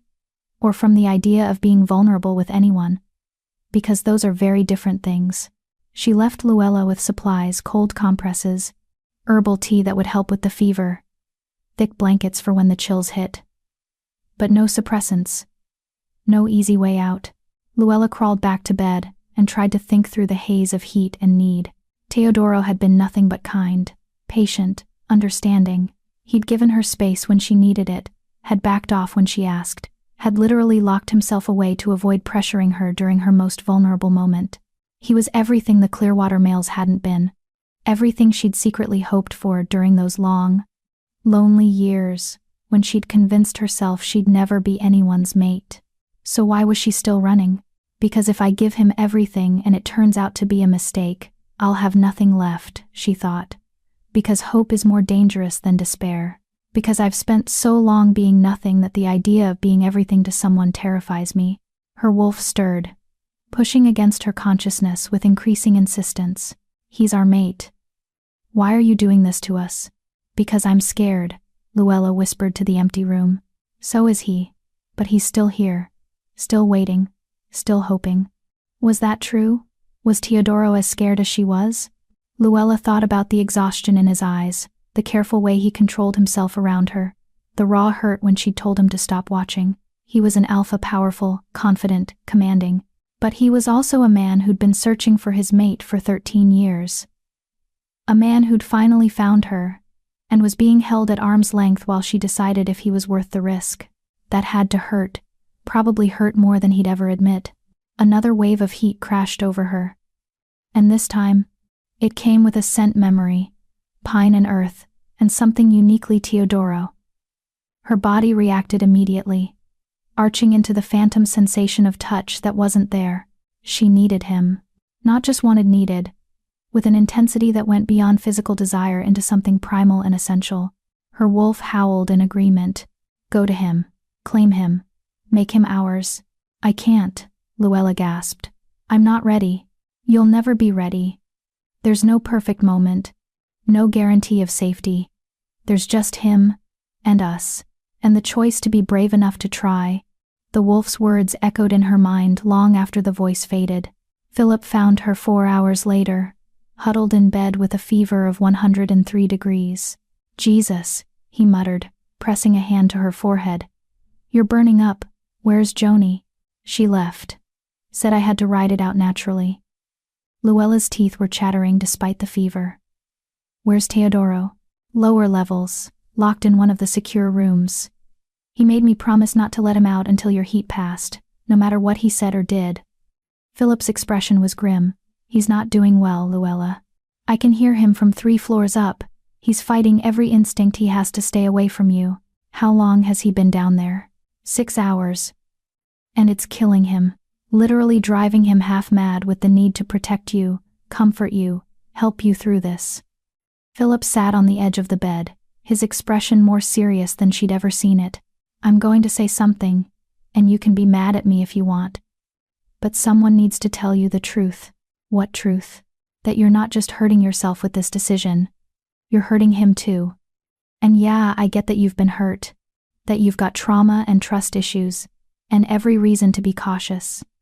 But Teodoro has been nothing but patient and kind and respectful of your boundaries, and you're punishing him for the sins of wolves who aren't him. The words landed like arrows, each one finding its mark. I'm not trying to punish him, aren't you?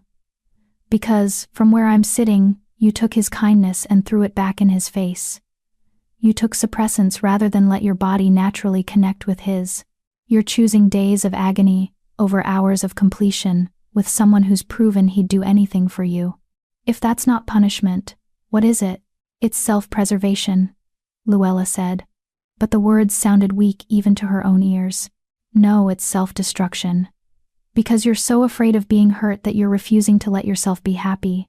And in the process, you're destroying the one person who could actually make you happy.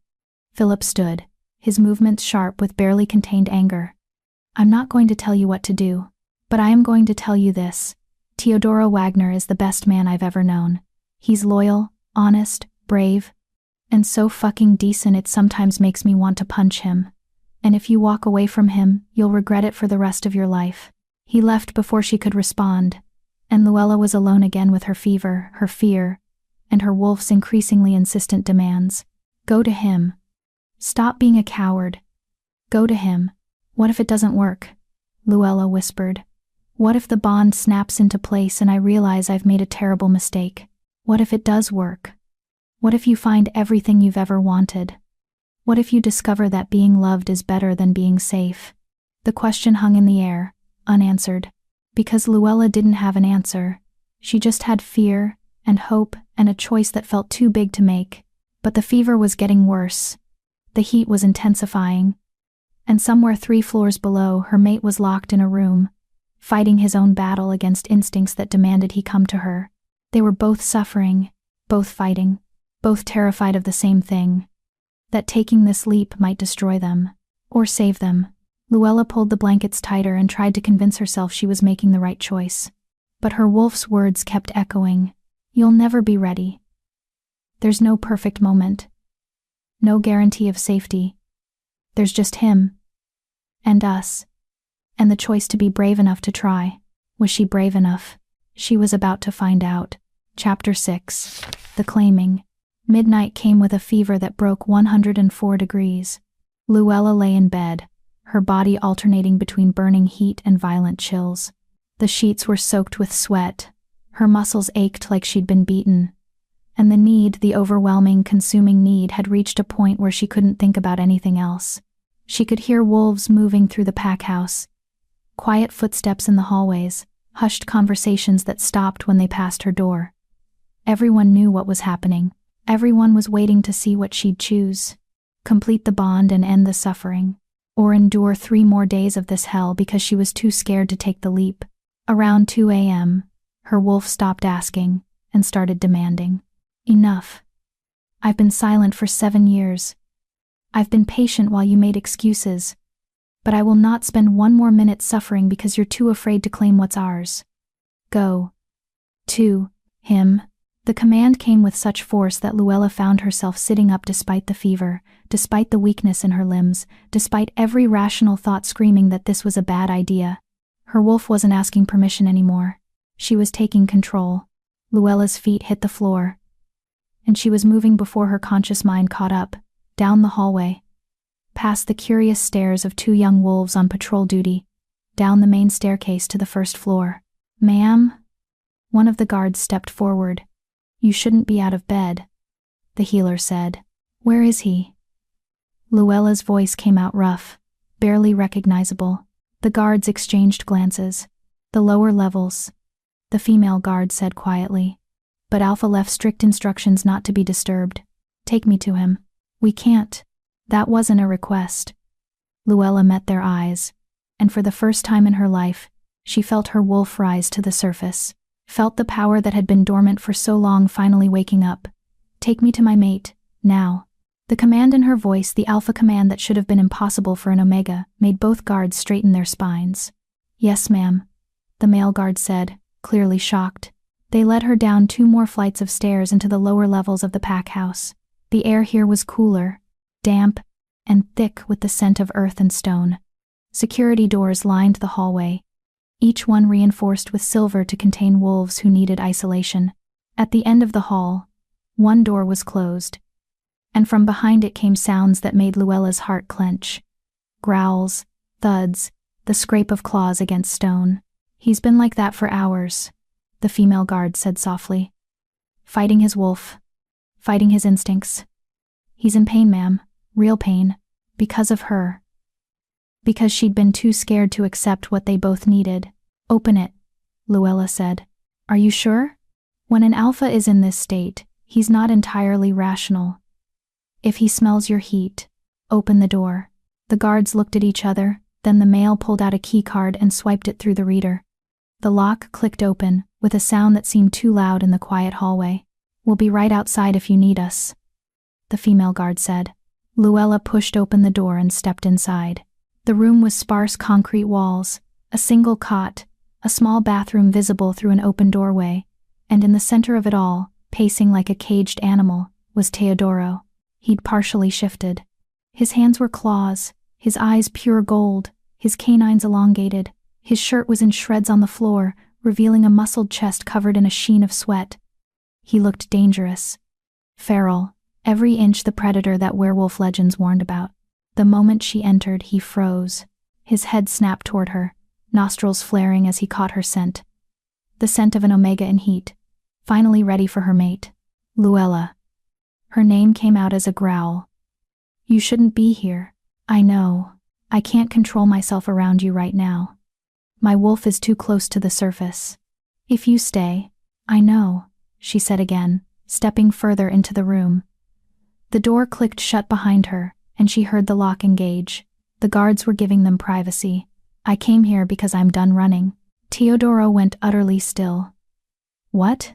"I'm done running. From you, from the bond, from everything I'm too scared to hope for." Luella's voice shook, but she kept moving forward until she was standing directly in front of him. "Philip was right. I've been punishing you for things you didn't do, making you pay for every wolf who ever hurt me. And that's not fair, Luella." His voice cracked. "If you're only here because the heat is making you desperate, I'm here because my wolf finally knocked some sense into me. Because I realized that being safe and alone is worse than being vulnerable with you. Because..." She reached up, her hand trembling, and placed it against his chest, right over his heart, which was pounding as hard as hers. "Because I want to try. I want to see if this bond is real. I want to be brave enough to let someone love me." The last words came out as barely a whisper. Teodoro stared down at her, and she saw the war happening behind his eyes. The human side fighting for control, the wolf side demanding he claim what was finally being offered. "If we do this," he said, his voice strained, "there's no going back. The bond will be permanent. You'll be mine, and I'll be yours, for the rest of our lives. Are you absolutely sure?" "No," Luella admitted. "I'm terrified. I have no idea if this is the right choice. But I'm tired of letting fear make my decisions for me." Something shifted in his expression. The gold in his eyes brightened, and when he finally moved, it was with a careful control that must have cost him everything. He cupped her face in his clawed hands, gentle despite the sharp points, and tilted her head up so she had no choice but to meet his gaze. "I need to hear you say it," he said. "I need explicit consent before we go any further. Tell me what you want." "I want you to claim me." The words felt like jumping off a cliff. "I want to complete the bond. I want to be your mate." The last thread of his control snapped.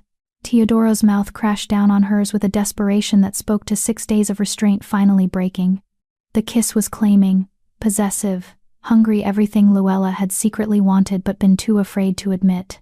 Her hands fisted in what remained of his shirt, as she kissed him back with equal intensity. The heat that had been torturing her suddenly had focus, direction, purpose. This was what her body had been demanding.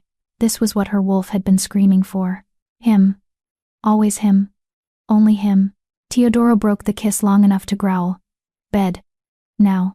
He lifted her like she weighed nothing, and Luella wrapped her legs around his waist as he carried her to the small cot.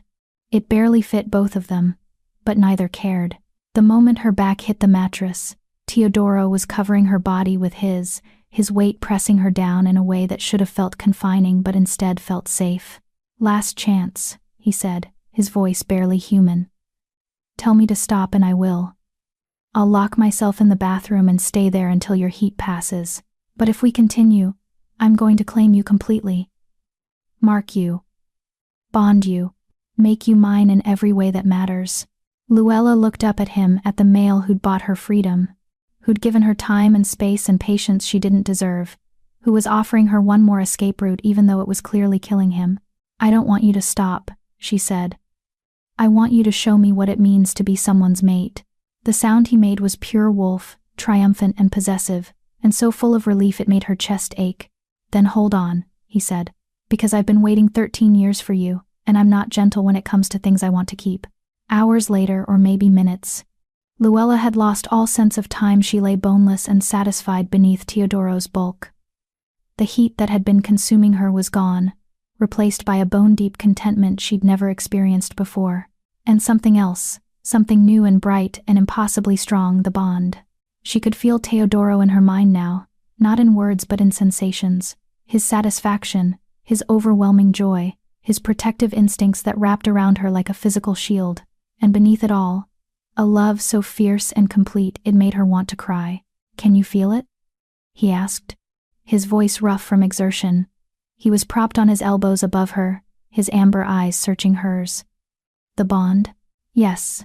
Luella traced her fingers along his jaw, marveling at the fact that she could touch him freely now.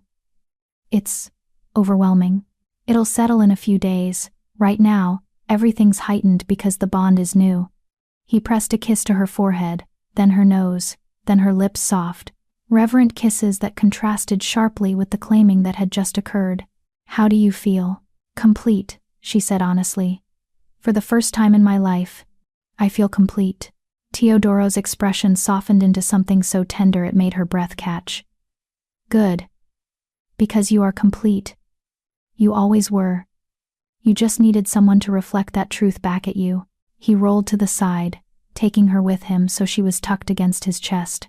One of his hands came up to rest on her neck, right over the mark he'd left, a claiming bite that would identify her to every wolf they encountered as his mate. Luella traced her fingers over his own neck, where her much smaller bite mark sat. She'd marked him too, claimed him just as thoroughly. They were equals in this bond, regardless of pack rank or designation. "I'm sorry," she said quietly, "for making you wait." For fighting this so hard. Stop. Teodoro tilted her chin up. You have nothing to apologize for. You needed time to feel safe. And I understand that. What matters is that you chose this eventually. That you chose me. How are you so understanding? Most alphas would be furious that their mate rejected them, even temporarily. Most alphas haven't been searching for their mate for 13 years.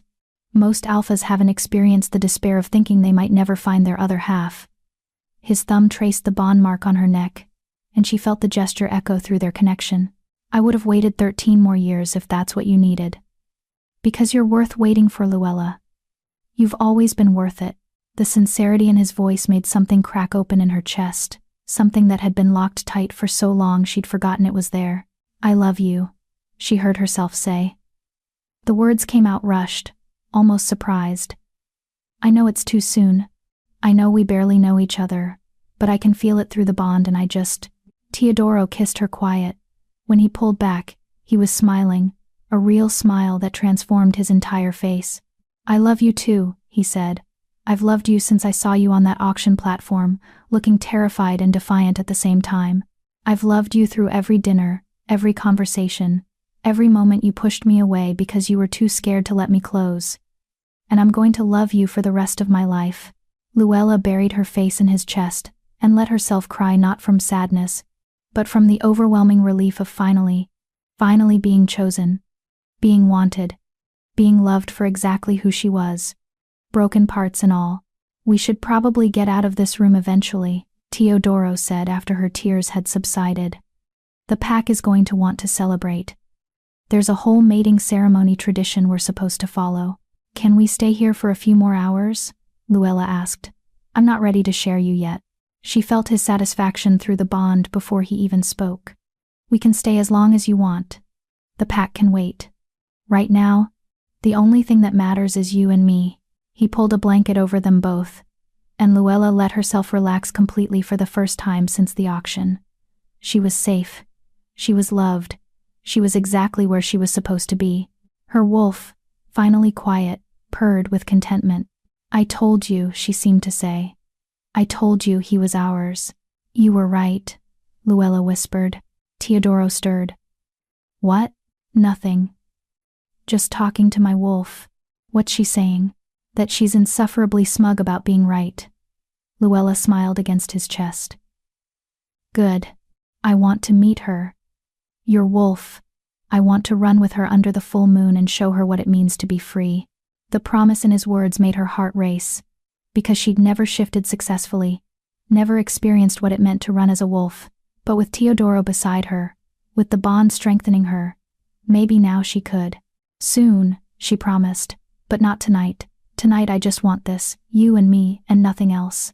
Then that's what you'll have, Teodoro said. Tonight and every night after. For the rest of our lives. And for the first time in 7 years, Luella believed in forever. Chapter 7. Trials of Leadership. Luella woke to sunlight streaming through a window she didn't remember being there, and the warm weight of Teodoro's arm draped across her waist. For a disorienting moment, she forgot where she was. Then the memories crashed back, the heat, the choice, the claiming, and she felt her face flush with a mix of embarrassment and satisfaction.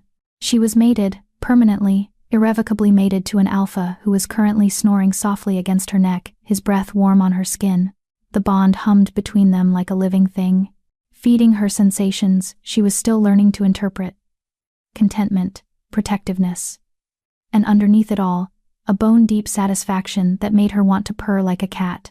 We did it, her wolf said smugly. We finally claimed our mate. You're very pleased with yourself, Luella whispered. I have every right to be. I've been trying to wake you up for 7 years. Teodoro stirred at the sound of her voice, his arm tightening around her waist as he pulled her closer. Morning, he mumbled, his voice rough with sleep. You talking to your wolf? She's being insufferable. She earned it. He pressed a kiss to her shoulder, right above the claiming mark that would now identify her as his mate to every wolf who saw her. How do you feel? Luella took inventory. The fever was gone. The overwhelming need had subsided into something manageable, and her body felt different, stronger, more alive, like something that had been dormant for years had finally clicked into place. Good, she said honestly. Really good. Is that normal? Completing a bond has healing properties. Your body was fighting against years of neglect and suppression. Now that the bond is in place, you'll start recovering properly. He propped himself up on one elbow to look at her, his amber eyes soft. Give it a few weeks, and you'll barely recognize yourself. A few weeks? The bond takes time to fully settle. Right now, everything's new and intense. But gradually you'll adjust. Your wolf will get stronger, your senses will sharpen, and you'll probably go through a growth spurt as your body catches up to where it should have been all along. Luella stared at him. A growth spurt? I'm 23, and you were malnourished and neglected for most of your life. Your body never fully matured because it didn't have the resources. His expression darkened. The Clearwater Pack has a lot to answer for. Before Luella could respond, a knock sounded on the door, hesitant, almost apologetic. Alpha? Philip's voice carefully neutral. The pack is asking about you. And Joni wants to check on Luella. Teodoro sighed. We should probably face the world eventually. Do we have to? He laughed, the sound vibrating through their bond in a way that made her smile. Unfortunately, yes, being alpha comes with responsibilities. But he leaned down to kiss her thoroughly, taking his time until she was breathless. We can take our time getting ready. 30 minutes later, showered and dressed in clothes that Philip had thoughtfully left outside the door, Luella followed Teodoro up from the lower levels. Her legs were shaky, partly from exertion, partly from nerves, but she forced herself to keep moving. The pack house was unusually quiet. Too quiet. Where is everyone? Luella whispered. Probably in the Great Hall, Teodoro said, waiting to congratulate us, or interrogate us, possibly both. He wasn't wrong. The moment they entered the Great Hall, 60 pairs of eyes locked onto them. The pack had assembled every member, from the oldest elders to the youngest children, and they stood in complete silence as Teodoro led Luella to the front of the room. She could feel their eyes on her neck, on the claiming mark that was impossible to hide. Could sense their curiosity, their skepticism, their judgment. They think I'm not good enough for him, she thought. Then they're idiots. Her wolf snapped back. We're exactly good enough. Better than good enough. We're perfect for him. The fierce certainty in her wolf's voice made Luella straighten her spine. She might be an Omega. She might be from a pack that had sold her like property, but she was Teodoro's mate. And that meant something here. Teodoro raised his hand. And the murmuring that had started died instantly. I'm sure you've all noticed by now, he said, his voice carrying easily across the room, that Luella and I have completed our mate bond. As of last night, she is officially my mate, and you're Luna. Luna. The word sent a shock through Luella's system. She'd been so focused on the mate bond that she hadn't considered the political implications. As Alpha's mate, she wasn't just Teodoro's partner, she was second in command of the entire pack. The silence stretched for a beat too long. Then Joni stepped forward, her blue eyes bright with approval. Welcome to the family, Luna, she said formally, then shocked everyone by pulling Luella into a fierce hug. About damn time. The gesture broke the tension. Wolves began moving forward, offering congratulations and cautious welcomes. Some were genuine like Guy, who bounced up with his characteristic enthusiasm and declared that he'd bake a special cake for the occasion. Others were more reserved, clearly waiting to see if this Omega from a disgraced pack would be able to handle the responsibility of being Luna. Gail Fisher was among the reserved group. She approached slowly, her hazel eyes assessing Luella with new intensity. Congratulations, she said. I meant what I said before. Teodoro doesn't do anything without reason. If he chose you, there's a reason. Thank you, I think. It wasn't entirely a compliment. Being Luna isn't just about being the Alpha's mate. It's about leading, making hard decisions, putting the pack's needs before your own. Can you do that? The challenge was clear. Luella felt Teodoro tense beside her, felt his protective instincts flare through the bond. But she placed a hand on his arm, stopping him from intervening. I don't know, Luella said honestly. I've never led anyone before. I've never been responsible for more than my own survival. But I'm willing to learn, and I'm willing to work harder than anyone expects to prove I'm worthy of this position. Something shifted in Gail's expression. Not quite approval, but maybe respect. Fair enough, she said. I'll reserve judgment until I see what you're capable of. She walked away, and Luella released the breath she'd been holding. That went better than expected, Philip said, appearing at her other side. Gail doesn't usually give people second chances. She didn't give me a first chance. That was more like a probationary period. Philip grinned. Welcome to pack politics, Luna. It's all probationary periods and proving yourself over and over again. The rest of the morning was a blur of introductions and barely concealed assessments.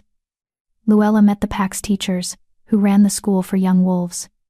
The hunters, who provided food for the pack. The builders, who maintained the territory's structures. The healers, who worked under Joni's supervision.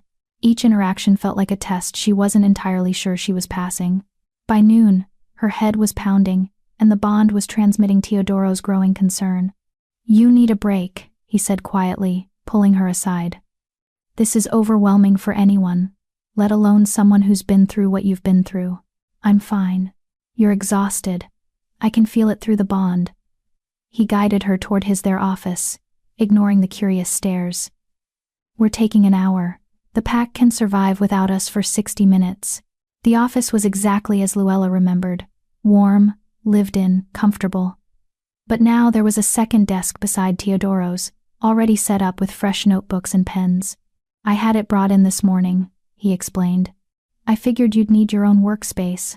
Luna has responsibilities separate from the Alpha's duties. Luella stared at her desk, and felt something crack in her chest. What responsibilities? She asked quietly. I don't know how to be a Luna. I don't know what I'm supposed to do. Teodoro pulled her down onto the leather couch, settling her against his side in a position that was becoming familiar. You learn. Same way I learned to be Alpha, through trial and error, guidance from the elders, and a willingness to admit when you don't know something. What if I'm terrible at it? Then we'll figure it out together. But Luella, you've survived 7 years of abuse and neglect. You've maintained your humanity when most wolves would have broken.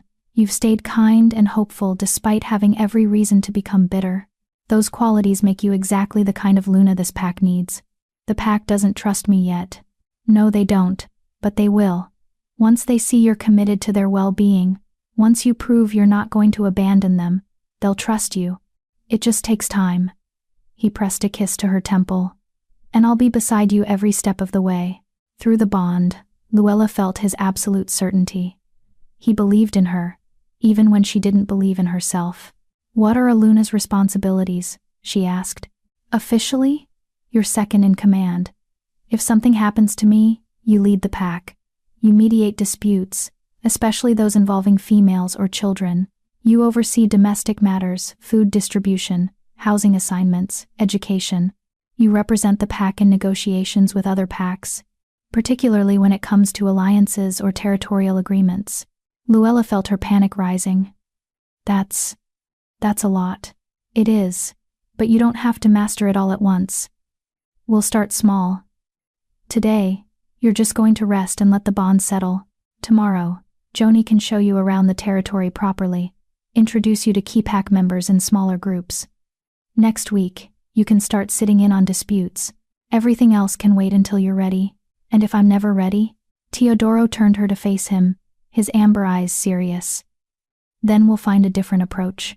Being Luna doesn't mean you have to fit into a predefined role. You can shape the position to match your strengths. If you're better at one aspect than another, we emphasize that. If you need to delegate certain responsibilities, we delegate. This isn't a dictatorship, Luella. It's a partnership. The word partnership settled something in her chest. Not a hierarchy where she was expected to submit, but a genuine collaboration where her input mattered. Okay, she said. I can try that. That's all I'm asking. For you to try. He pulled her closer, and she felt his contentment through the bond when she relaxed against him. Now, tell me what you're feeling through the bond right now. Luella closed her eyes and focused on the connection between them. It was easier now than it had been this morning, like her brain was learning a new language. You're worried about me, she said.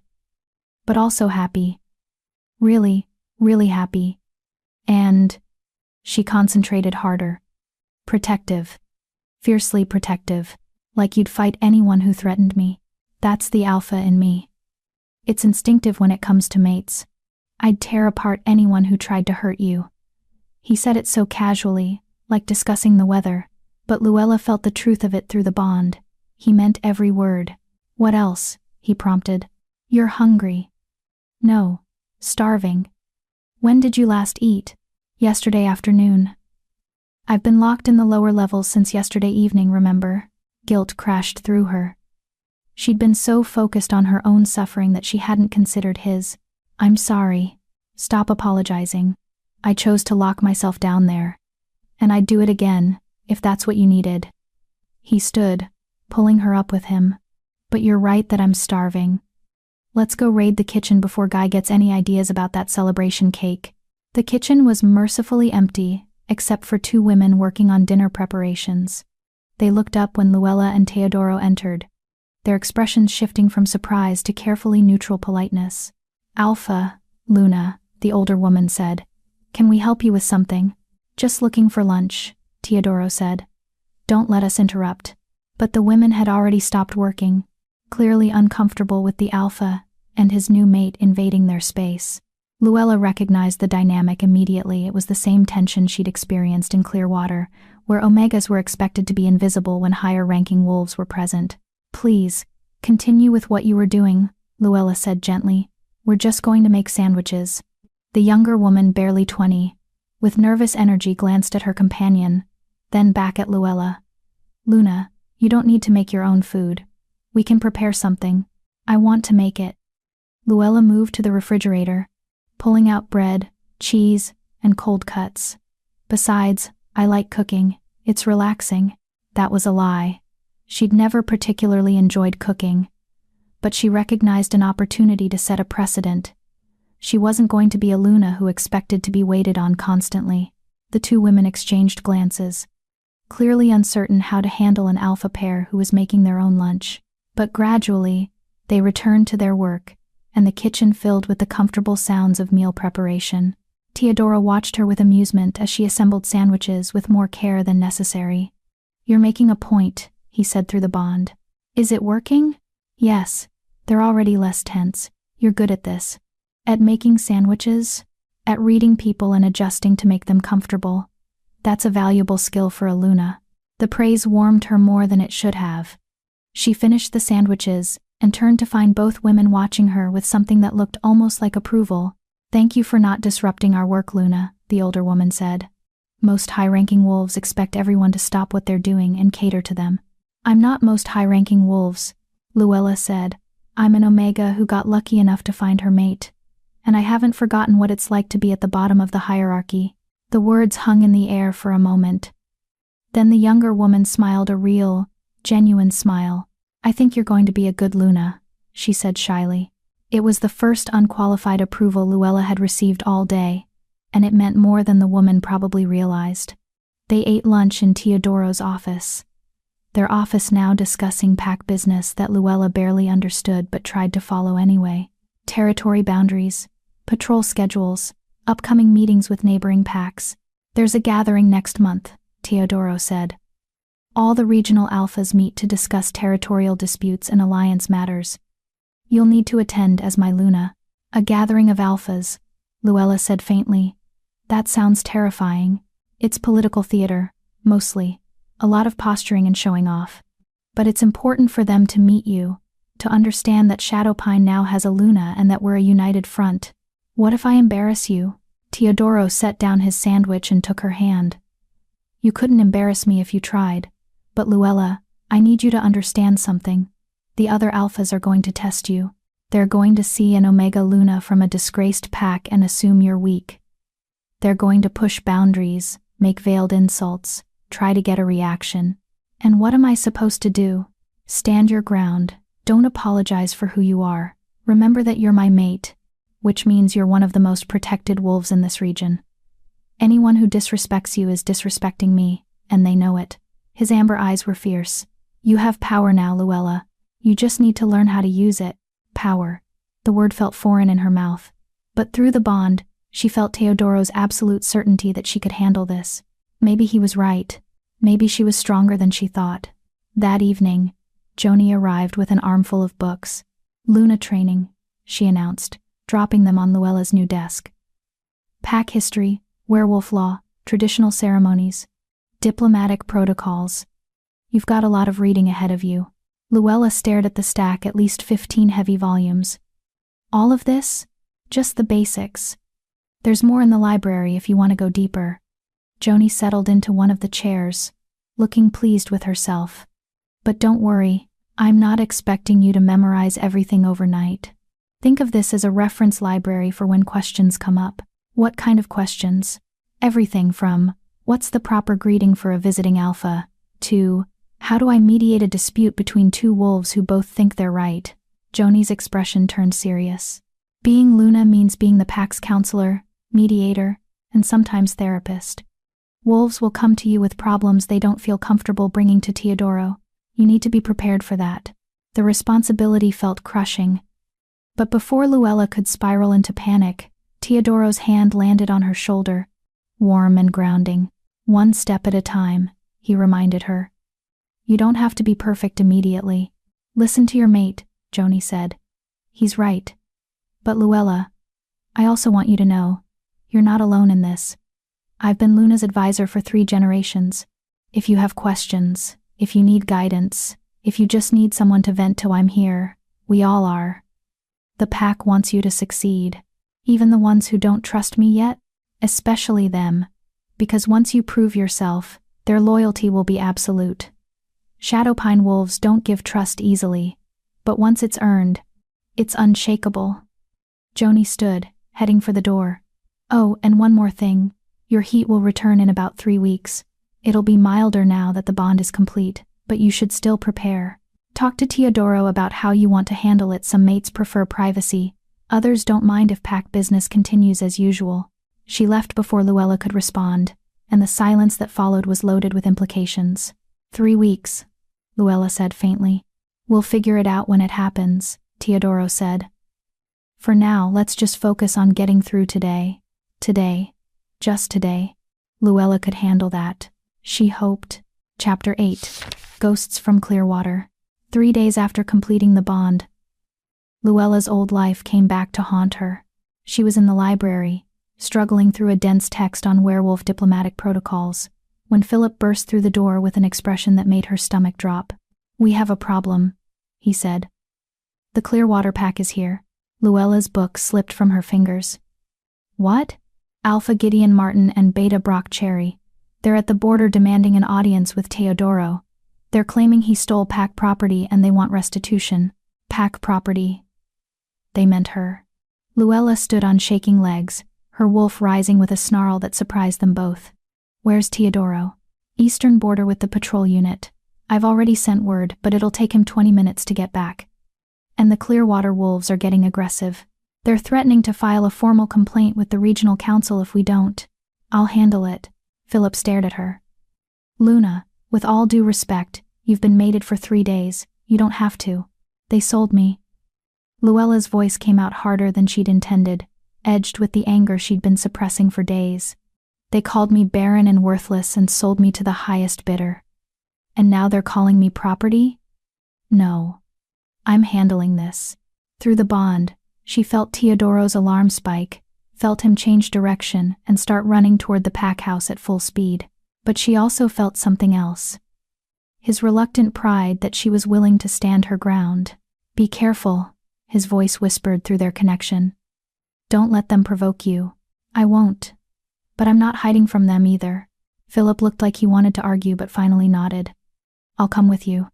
And I'm bringing Gale and 3 of our best fighters, just in case. The eastern border was a 15-minute drive through dense forest.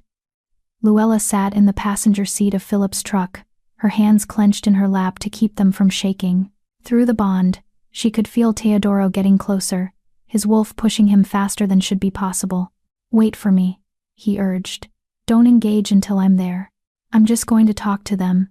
That's all. Luella, trust me. Please. The hesitation that came through the bond was palpable. But finally, I trust you. But if they threaten you, if they so much as look at you wrong, I want you to step back and let Philip handle it. Agreed. The border was marked by a line of ancient trees, their trunks carved with territorial symbols. On the shadow pine side, 4 guards stood at attention, weapons visible but not drawn, and on the Clearwater side, Luella saw the 2 men who had shaped her nightmare.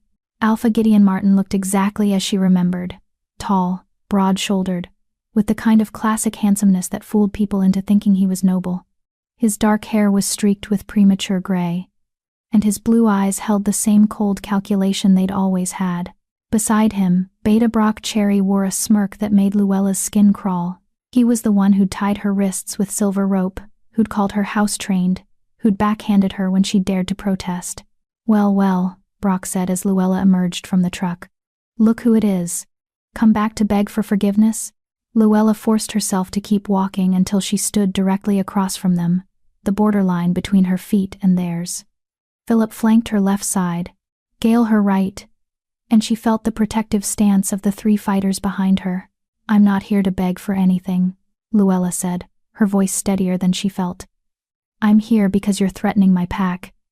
And as Luna of Shadowpine, I'm asking you to state your business and leave. The title Luna made both men blink. Gideon recovered first, his expression shifting to something calculating. Luna, he repeated. So the rumors are true. The Barren Omega we sold for pocket change, somehow convinced an alpha to mate her. Impressive. Careful, Philip warned, his voice dropping into a growl. That's your Luna you're speaking to. She's not my Luna. She's a wolf who was born into my pack, lived off my resources for 23 years, and was legally sold to settle a debt, which makes her my property until that debt is satisfied. Gideon's smile was cold, and I don't believe a legitimate transaction occurred. I believe Alpha Wagner coerced Brock into accepting a lowball offer, which means the original debt stands. Luella felt her wolf surge forward, felt the power that had been dormant for so long finally waking up fully. You're lying. Teodoro paid $3,000 in cash. Brock accepted it willingly and signed the transfer papers, under duress. An alpha's presence is inherently coercive to lower-ranking wolves. Any lawyer would argue the transaction was invalid. Gideon stepped closer to the border, and his eyes locked onto the claiming mark on Luella's neck. But I'm willing to compromise, return to Clearwater, annul your mate bond, and I'll consider the matter settled. The audacity of it stole her breath. You can't annul a completed mate bond, Gale said flatly. Even you aren't that stupid, can't I? Bonds have been broken before under extreme circumstances, and I'd argue that coercion qualifies as extreme. Gideon's smile widened. Of course, if the Luna refuses to cooperate, I'll have no choice but to file a formal complaint with the regional council. I'll demand a hearing, present evidence of Alpha Wagner's misconduct, and request that Shadowpine pay restitution for stolen property, say, $50,000. $50,000. 10 times what Teodoro had paid. You're insane, Luella said. I'm a businessman. And you, my dear, are a commodity that was undervalued at sale. Now that you've proven yourself fertile, I never said I was fertile. You're an alpha's mate. Trust me, you're fertile. The Clearwater healers were clearly incompetent, which means we sold defective merchandise based on false information. That entitles me to compensation. Gideon's expression turned cruel. Or you could just come home. Save everyone the trouble. We'd even be willing to take you back, find you a nice beta male who doesn't mind used goods. The growl that ripped from Luella's throat surprised everyone, including herself. It was pure wolf, pure rage, pure rejection of everything Gideon represented. I am not property, she snarled. I was never your property. I was a member of your pack who you neglected, abused, and sold because it was convenient. And now you have the audacity to show up at my territory, threaten my mate, and demand that I come back to the pack that threw me away? Luella, Philip's hand on her arm was gentle but firm. Step back, but she couldn't. 7 years of suppressed rage was bubbling to the surface, and her wolf was done being silent. You want to file a complaint? Go ahead. I'll tell the regional council exactly how Clearwater Pack treats its omegas.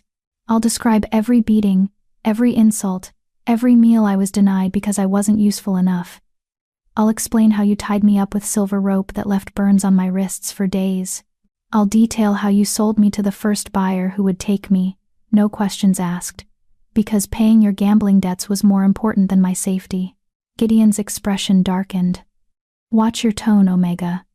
You might have fooled the Shadowpine Alpha, but I know what you really are. A worthless Barren.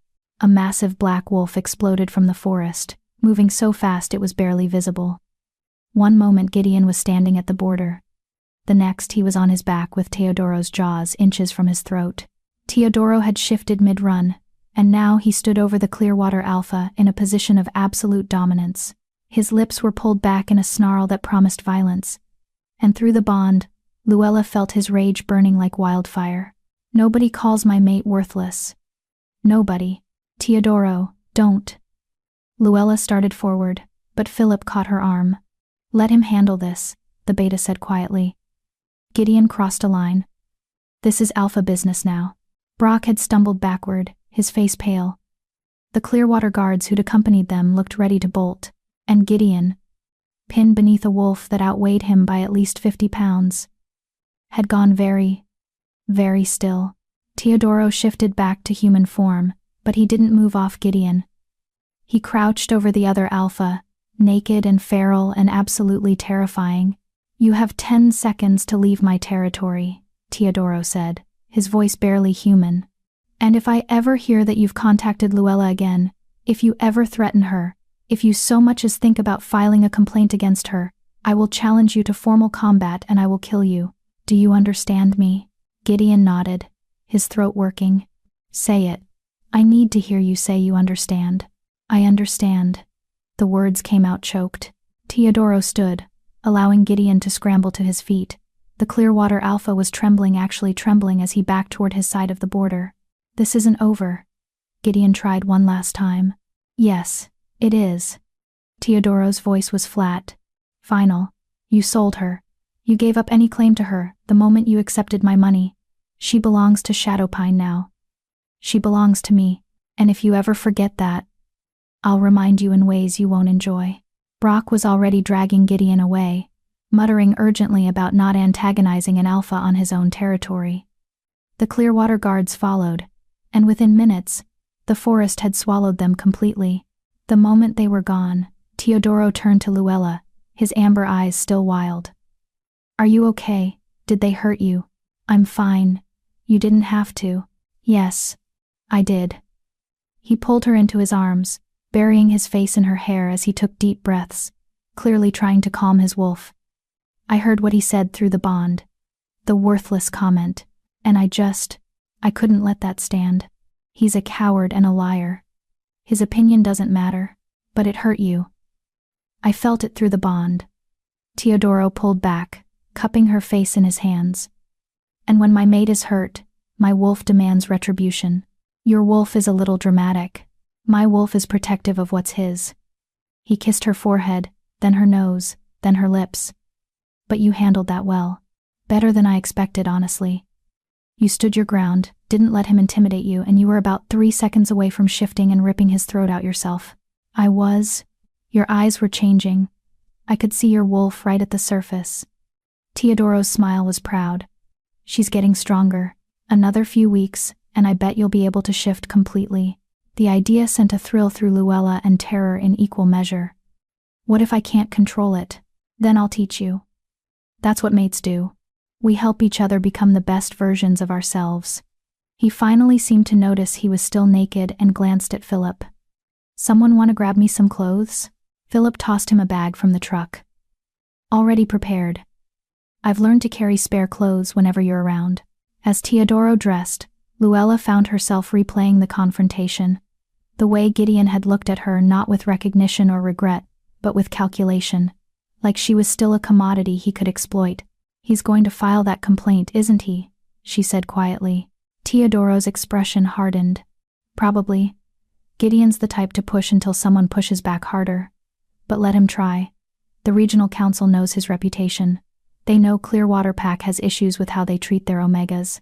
And when they see that you're my mate, that you're thriving in Shadowpine, they'll dismiss his complaint as what it is. Sour grapes from an alpha who lost a valuable asset. I'm not an asset. No, you're not. You're my mate, my Luna, and the most important person in my life. But to Gideon, you're a bargaining chip he lost, and he's going to have to live with that. Teodoro took her hand, lacing their fingers together. Come on, let's go home. You've had enough drama for one day. But the drama wasn't over. They'd barely returned to the pack house when Joni met them at the door, her expression grim. We have a visitor, she said. A representative from the regional council. She says there's been a complaint filed and she needs to investigate immediately. Luella felt her stomach drop. Already? It's been less than an hour. Gideon must have filed it before he came to the border. He was planning this. Teodoro's jaw tightened. Where is she? Your office. And Teodoro? She's not friendly. I'd prepare for a hostile interrogation. The representative was a severe-looking woman in her 50s, with steel-gray hair pulled back in a tight bun and eyes that missed nothing. She wore the formal robes of a council mediator, and she didn't stand when Teodoro and Luella entered. Alpha Wagner, Miss Martin. The deliberate refusal to use Luella's title was telling. I'm mediator Esther Bartlett from the regional council. I'm here to investigate allegations that you, Alpha Wagner, coerced Beta Brock Cherry into selling Miss Martin under false pretenses, and that you've subsequently held her against her will. That's absurd, Teodoro said. I paid fair market value, and Luella is my mate. The bond is complete and willing. So you claim. However, I need to speak with Miss Martin privately to verify that claim. Mate bonds have been falsified before, and the council takes allegations of trafficking very seriously. Trafficking?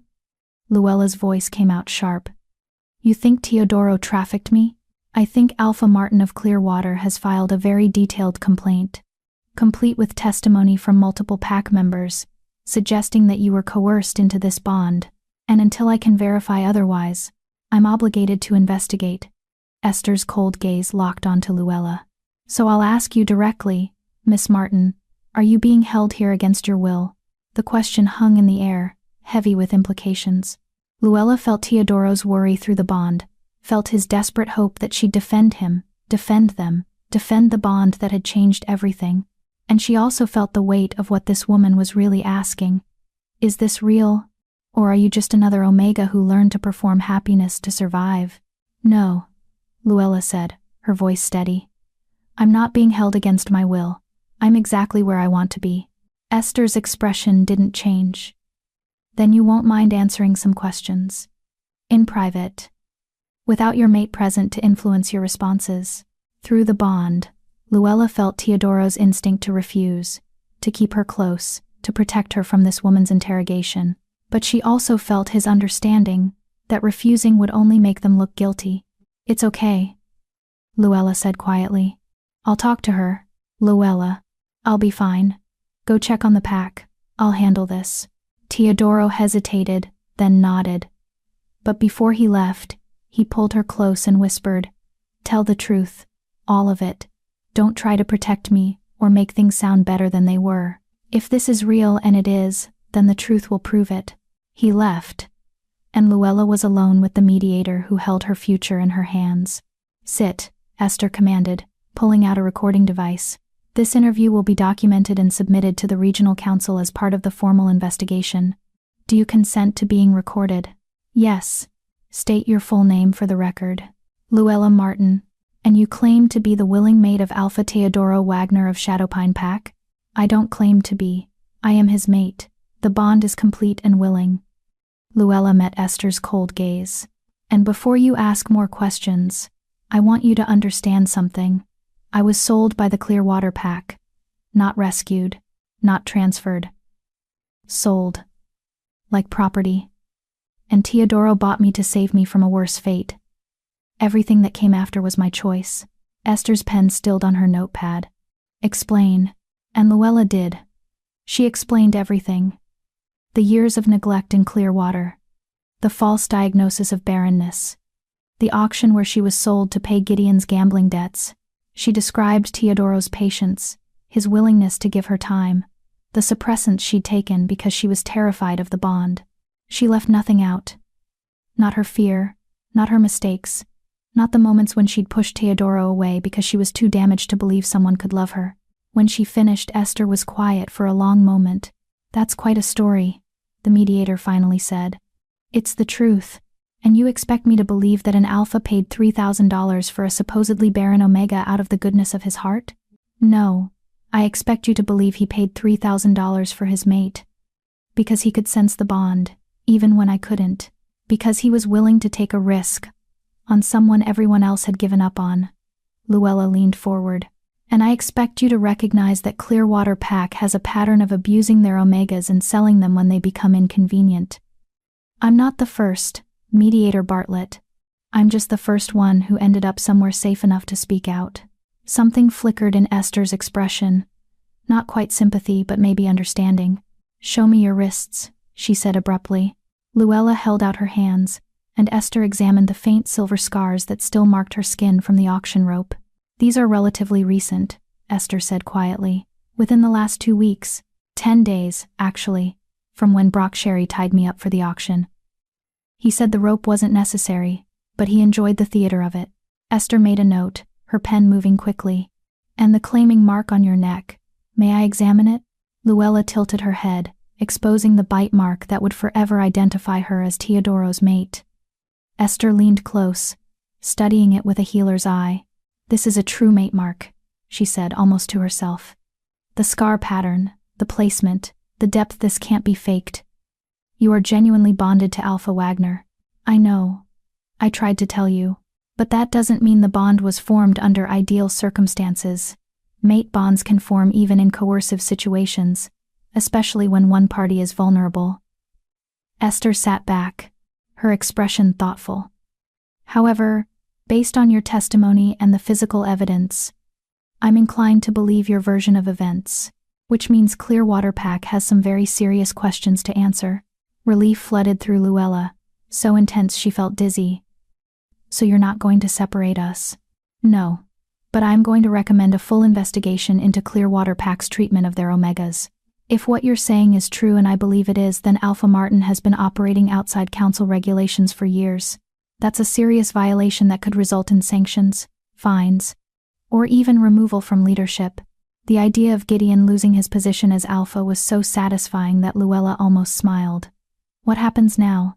Now I write my report, submit it to the council, and recommend that the complaint against Alpha Wagner be dismissed. I'll also recommend that Clearwater Pack be placed under council supervision pending investigation. Esther stood, gathering her materials. For what it's worth, Miss Martin, Luna Martin, I'm sorry for what you've been through. And I'm glad you found your way to a pack that values you. The acknowledgement of her title, Luna, felt like a victory. When Esther left, Luella found Teodoro pacing in the hallway, his anxiety palpable through the bond. The moment he saw her, he pulled her into his arms. How did it go? He asked. She believed me. She's dismissing the complaint and investigating Clearwater instead. The relief that flooded through the bond was overwhelming.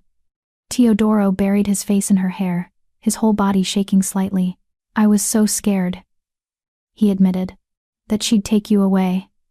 That the council would side with Gideon because he's an established alpha, and I'm. He trailed off. You're what? I'm an alpha who bought his mate at an auction. It doesn't exactly look good on paper. Luella pulled back to look at him. But you didn't buy me because you wanted property. You bought me because you wanted to save me. There's a difference. The council doesn't always see differences. They see rules and regulations and precedent. His amber eyes were troubled. What if next time someone files a complaint, the mediator isn't as understanding? What if? Then we'll deal with it together. Luella cupped his face, forcing him to meet her eyes. But Teodoro, you need to stop expecting the worst. We're mated. We're bonded. We're building a life together. And no complaint, no investigation, no bitter ex-alpha is going to change that. He kissed her then, hard and desperate, and full of relief. When they finally broke apart, he was smiling. You're right, he said. I'm being paranoid. You're being protective. It's different. She took his hand, lacing their fingers together. Now come on. I want to celebrate not being separated by showing you exactly how grateful I am that you're my mate. The heat that flared through the bond made her blush. Luna Martin, Teodoro said with mock seriousness. Are you propositioning your alpha? Yes. Is that allowed? It's encouraged, He swept her up into his arms, carrying her toward their rooms while she laughed. Highly encouraged. Behind them, Philip called out, "Should I cancel your afternoon meetings?" "Cancel everything," Teodoro shouted back. "The Luna and I are busy." And for the first time since the auction, Luella felt completely perfectly safe. Chapter 9. The Shift. 2 weeks after Gideon's failed complaint, Luella woke to a sensation she'd never experienced before. Her wolf clawing at the inside of her skin, demanding to be let out. It wasn't painful, exactly. More like an overwhelming pressure. As if something that had been compressed for too long was finally demanding space. She could feel her wolf's presence more clearly than ever, not as a separate entity but as an integral part of herself that had been dormant for 23 years. "Today," her wolf said with absolute certainty. "Today we shift." Luella sat up slowly, careful not to wake Teodoro, though she felt his consciousness stirring through the bond. The pre-dawn light filtered through the curtains, casting their bedroom in shades of gray and gold. She moved to the window and looked out at the Shadowpine territory. Somewhere in that forest, wolves were finishing their night patrol, returning to their human forms to sleep before the new day began. They made it look so easy, the shift from human to wolf and back again, as natural as breathing. For Luella, it had always been impossible. The one truth she'd accepted about herself, even more fundamental than her supposed barrenness. She couldn't shift. She was broken in a way that went beyond fertility, broken at the very core of what it meant to be a werewolf. Except she wasn't broken. She never had been. "You were suppressed," her wolf reminded her. "Starved, neglected, abused into silence. But I was always here, always waiting." "I'm scared," Luella whispered to the window, to herself, to the wolf pressing against her consciousness. "I know. But you don't have to be scared anymore. We're safe now. We're strong now. And we're ready." Arms wrapped around her waist from behind, and Teodoro's chin came to rest on her shoulder. Through the bond, she felt his wakefulness, his awareness of what was happening. "She's ready," he said quietly. "Not a question. Yes. But I don't know if I am. You are. You've been ready for weeks, you just didn't realize it." He pressed a kiss to her neck, right above the mate mark.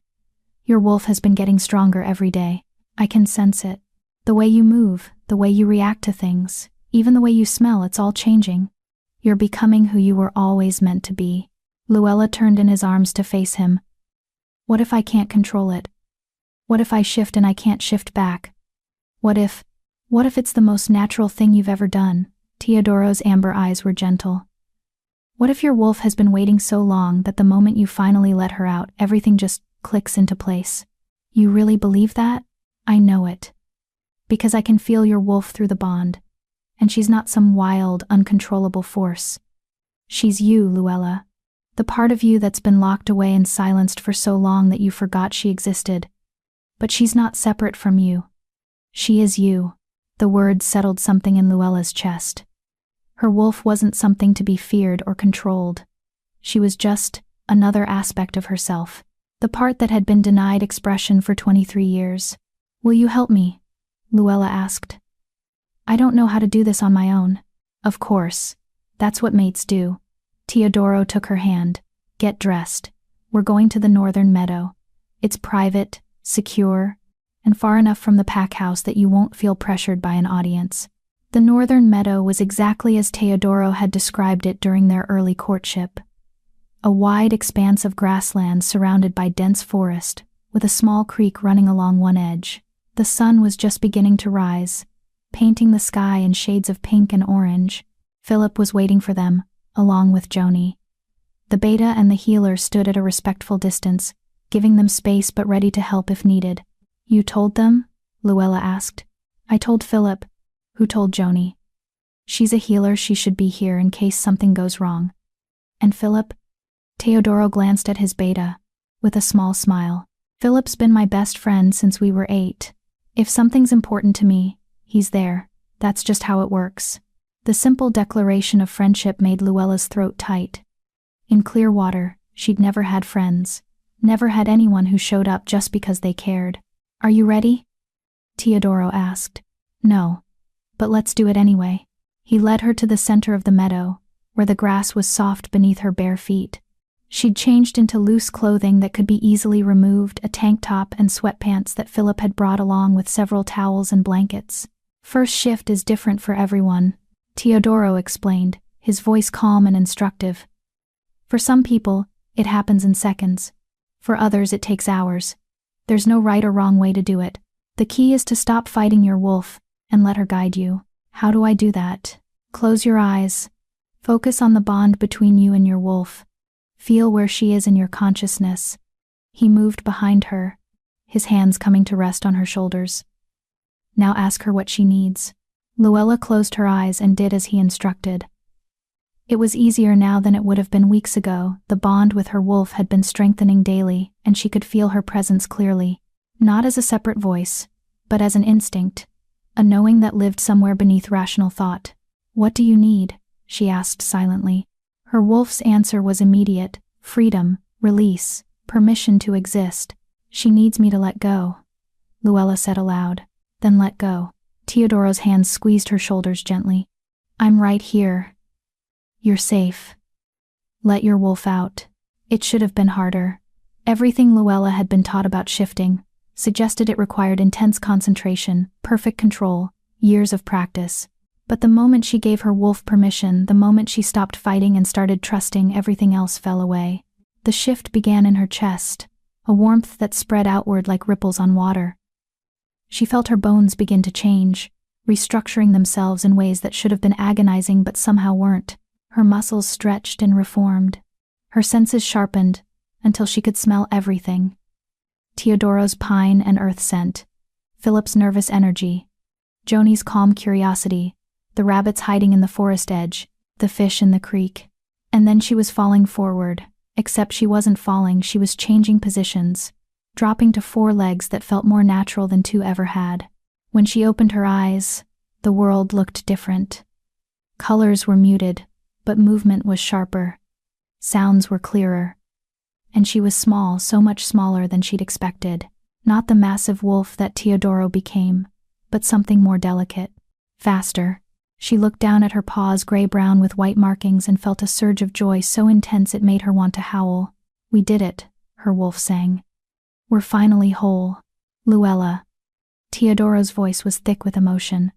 "Look at you." She turned to face him and saw tears in his eyes. Through the bond, she felt his overwhelming pride, his relief, his absolute certainty that she was perfect exactly as she was. He shifted in seconds, his massive black wolf appearing where the human had stood. He was easily twice her size, all power and dominance, and controlled strength. But when he approached her, it was with careful gentleness, as if she were something precious that might break. Their noses touched, and the bond flared so bright it was almost blinding. "Mine," Teodoro's wolf said through their connection. Not possessive but reverent. "My mate, perfect and whole in mine." "Yours," Luella's wolf agreed. "And you're ours." From the edge of the meadow, she heard Joni's delighted laugh. "She's beautiful." A gray wolf with Luna's markings. Look at the white on her chest. "That's the mark of leadership." "She's fast too," Philip added. "Look at those legs. I bet she could outrun half the patrol unit." But Luella barely heard them. She was too focused on Teodoro, on the way he was looking at her like she'd hung the moon. And then he was backing away, crouching low in a playbow that was an unmistakable invitation. "Run with me," he urged. "Let me show you what it means to be free." So she ran. She burst forward with a speed that surprised them both, her legs eating up the distance faster than should be possible for a wolf her size. Teodoro chased after her, and for the first time in her life, Luella understood what it meant to be a werewolf. This was what she'd been denied. This joy, this freedom, this absolute rightness of existing in her true form.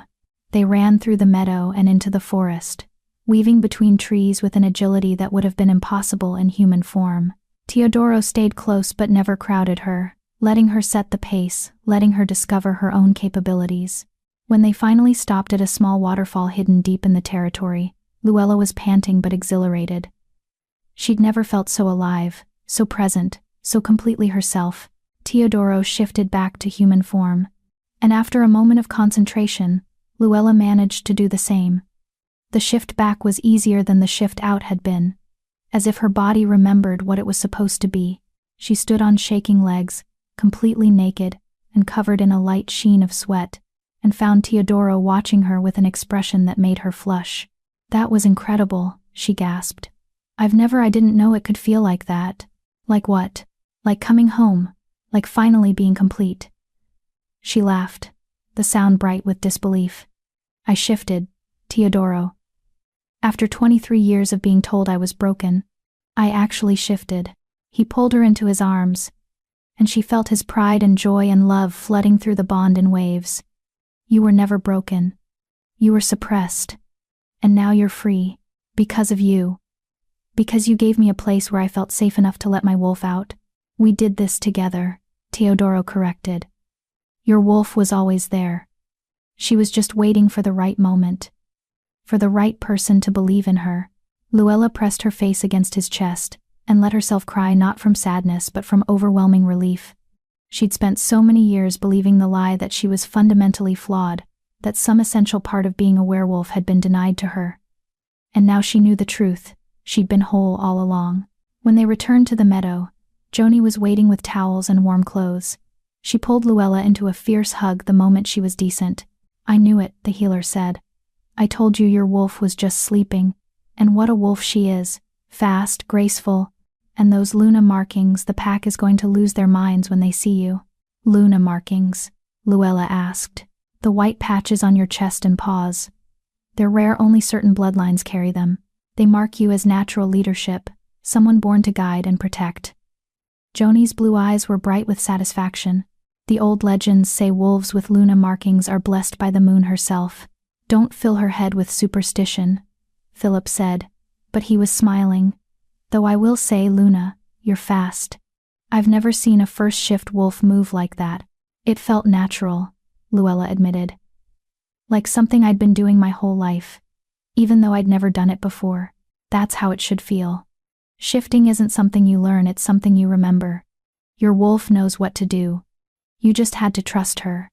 They walked back to the pack house together, Luella leaning against Teodoro's side as exhaustion caught up with her. Shifting took energy, and her body was still adjusting to the demands of transformation. When they entered the great hall, conversation stopped. Every wolf present turned to stare at Luella, and she saw the exact moment they recognized what had changed. Her scent was different now, richer and more complex. The scent of a wolf who'd finally claimed her birthright. "She shifted," someone whispered. The whisper spread through the room like wildfire. Wolves began standing, moving closer, their expressions ranging from shock to approval to genuine joy. Guy was the first to speak up, his voice carrying across the hall. "Luna shifted. The Barren Omega who supposedly couldn't shift managed it in less than a month with Shadowpine." The comment, meant as celebration, made several wolves flinch. But Luella smiled because Guy was right. She'd done in 3 weeks what the Clearwater healers had declared impossible, and that was worth celebrating. Gail Fisher pushed through the crowd, her hazel eyes assessing. "I want to see her." In wolf form. It wasn't a request. It was a challenge, not hostile, but definitely testing. The pack needed to see their Luna's wolf with their own eyes, needed to judge her strength and speed and worth. Luella met Teodoro's eyes, and through the bond, she felt his question. "Are you ready for this?" "No. But I'm doing it anyway." She shifted in the middle of the great hall, in front of 60 watching wolves. The transformation was easier this time, faster, and when she stood on 4 legs with her gray-brown coat and white Luna markings clearly visible, she heard the collective intake of breath. "She's beautiful," someone said. "Look at those markings. She's smaller than I expected. But look at her legs. She's built for speed." Gail approached slowly, giving Luella time to react. When she reached out to touch Luella's head, it was with respect, rather than dominance. "You're Luna," she said quietly. "In name and in truth. Welcome to the pack, sister." The formal acceptance made something crack in Luella's chest. Sister, not subordinate, not property, not tolerated presence. Sister. One by one, the other wolves approached to offer their own acceptance. Not all of them, there were still a few holdouts. Wolves who weren't sure an outsider deserved their Luna's position, but enough that Luella felt the shift in pack dynamics. She was no longer just Teodoro's mate. She was their Luna. And she'd proven herself worthy of the title. When the crowd finally dispersed, Luella shifted back to human form and found herself swaying with exhaustion. Teodoro caught her before she could fall, lifting her easily into his arms. "That's enough excitement for one day," he said. "You need rest." "But you should rest. Let your body recover from 2 shifts in one day. Everything else can wait." He carried her up to their rooms, and Luella was asleep before her head hit the pillow. She dreamed of running through the forest, of chasing rabbits and splashing through streams and howling at the moon. She dreamed of the pack running beside her, accepting her as one of their own. She dreamed of Teodoro's black wolf and her gray-brown wolf, running side by side through territory that would forever be their home. When she woke hours later, it was to the sound of celebration outside. Music, laughter, the smell of roasting meat. "What's happening?" she asked groggily. Teodoro appeared in the doorway, holding a tray of food. Guy convinced the pack mothers to throw an impromptu celebration. Apparently, the Luna's first shift is a traditional cause for celebration, even if it happens later than usual. "They're celebrating for me? They're celebrating you. There's a difference." He set down the tray and sat on the edge of the bed. "Eat something, then get dressed. The pack wants to run with their Luna under the full moon." Luella looked out the window and saw that evening had arrived while she slept. And yes, the moon was rising full and bright and impossibly beautiful. "I've never run with a pack before," she admitted. "Then tonight, you'll learn." Teodoro's smile was warm. "And Luna? Your wolf is going to love it." He was right. When Luella shifted and ran out into the forest with 60 wolves surrounding her, protecting her, celebrating her, she finally understood what it meant to belong. Not as property, not as a tolerated presence, but as pack, as Luna, as someone who mattered. And when Teodoro's wolf pressed against her side, his contentment flooding through their bond, Luella howled a clear, joyful sound that was answered by every wolf in the territory. "This," her wolf said, "this is what freedom feels like." And Luella, for the first time in her life, understood that she was finally, completely, perfectly free. Chapter 10. Full circle. 3 months after her first shift, Luella stood in front of the full-length mirror in their bedroom, barely recognizing the woman staring back at her. She'd grown 2 inches. Teodoro had been right about the growth spurt. Her body had filled out with muscle and curves that came from proper nutrition and regular shifting. Her skin glowed with health, her hair was thick and lustrous, and her eyes held a confidence that would have been unthinkable 6 months ago. But the biggest change was internal. She could feel her wolf constantly now, not as a separate presence but as an integrated part of herself. And through the bond with Teodoro, she felt complete in ways she'd never imagined possible.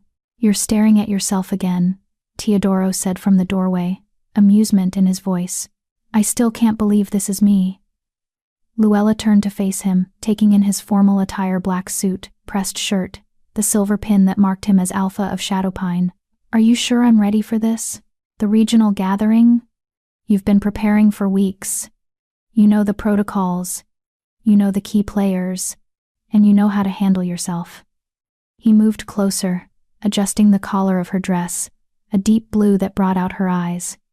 "But more importantly, you're my mate and my Luna. That's all the qualification you need. The other alphas are going to test me. You said so yourself, and you're going to handle them beautifully. Because you're not the scared Omega I bought at that auction anymore, Luella. You're a Luna, who runs with her pack, who mediates disputes with wisdom beyond her years, who stood up to her former Alpha and won. They'd be fools to underestimate you." The pep talk helped, but Luella still felt butterflies as they loaded into the SUV with Philip and Gale.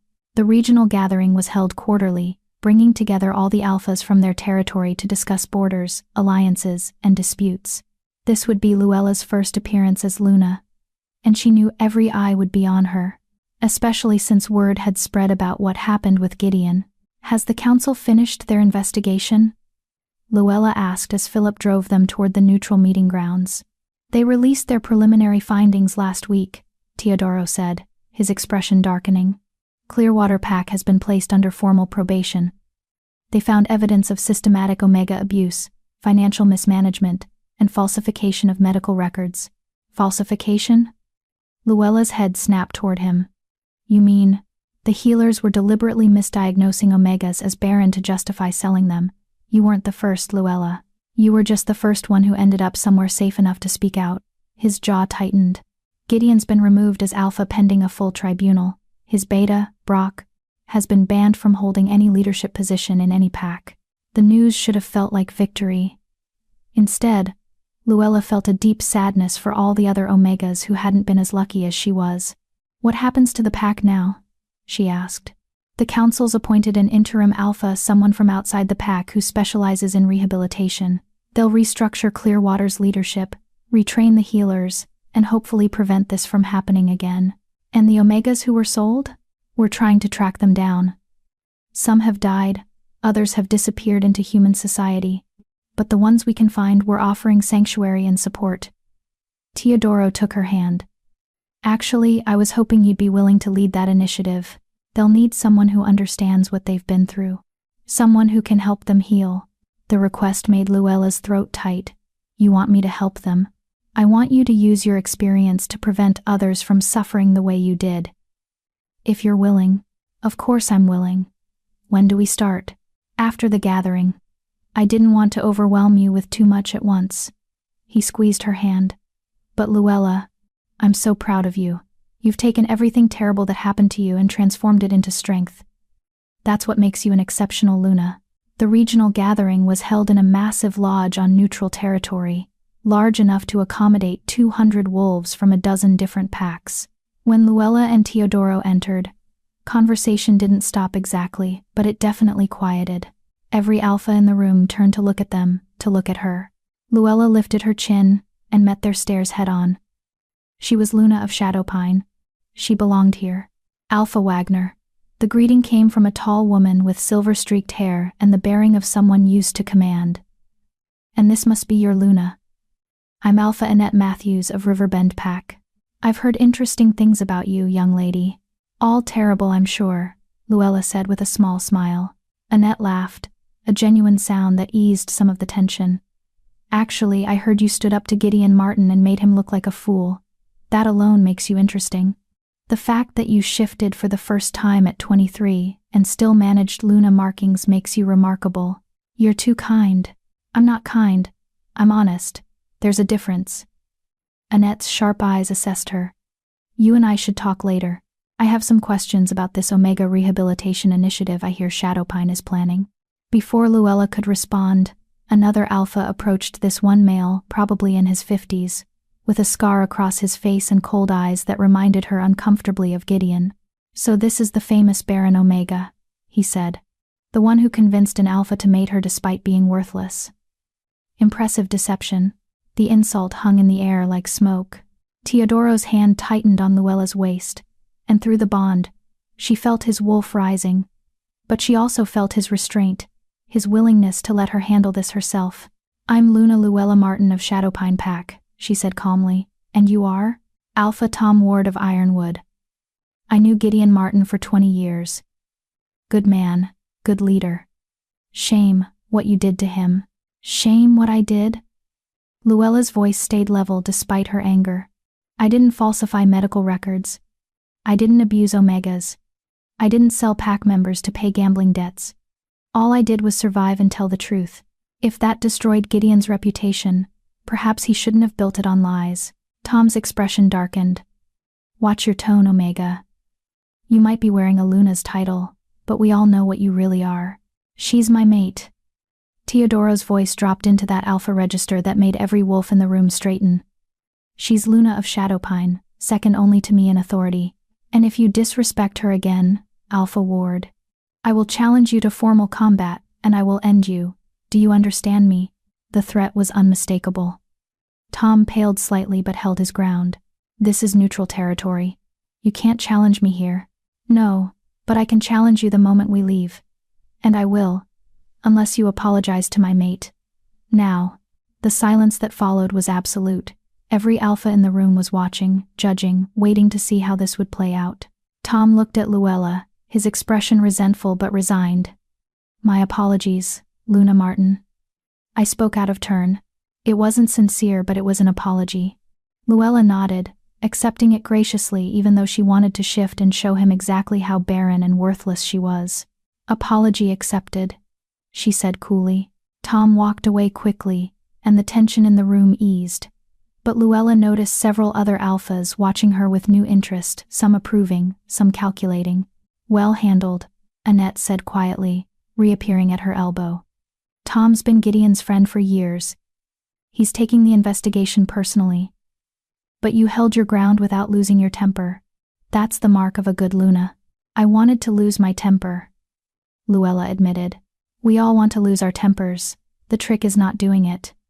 Annette's smile was knowing. "Come, let me introduce you to the alphas who matter, the ones who'll judge you on your merit, rather than your origin." The gathering itself was a mix of boring bureaucracy and tense negotiations.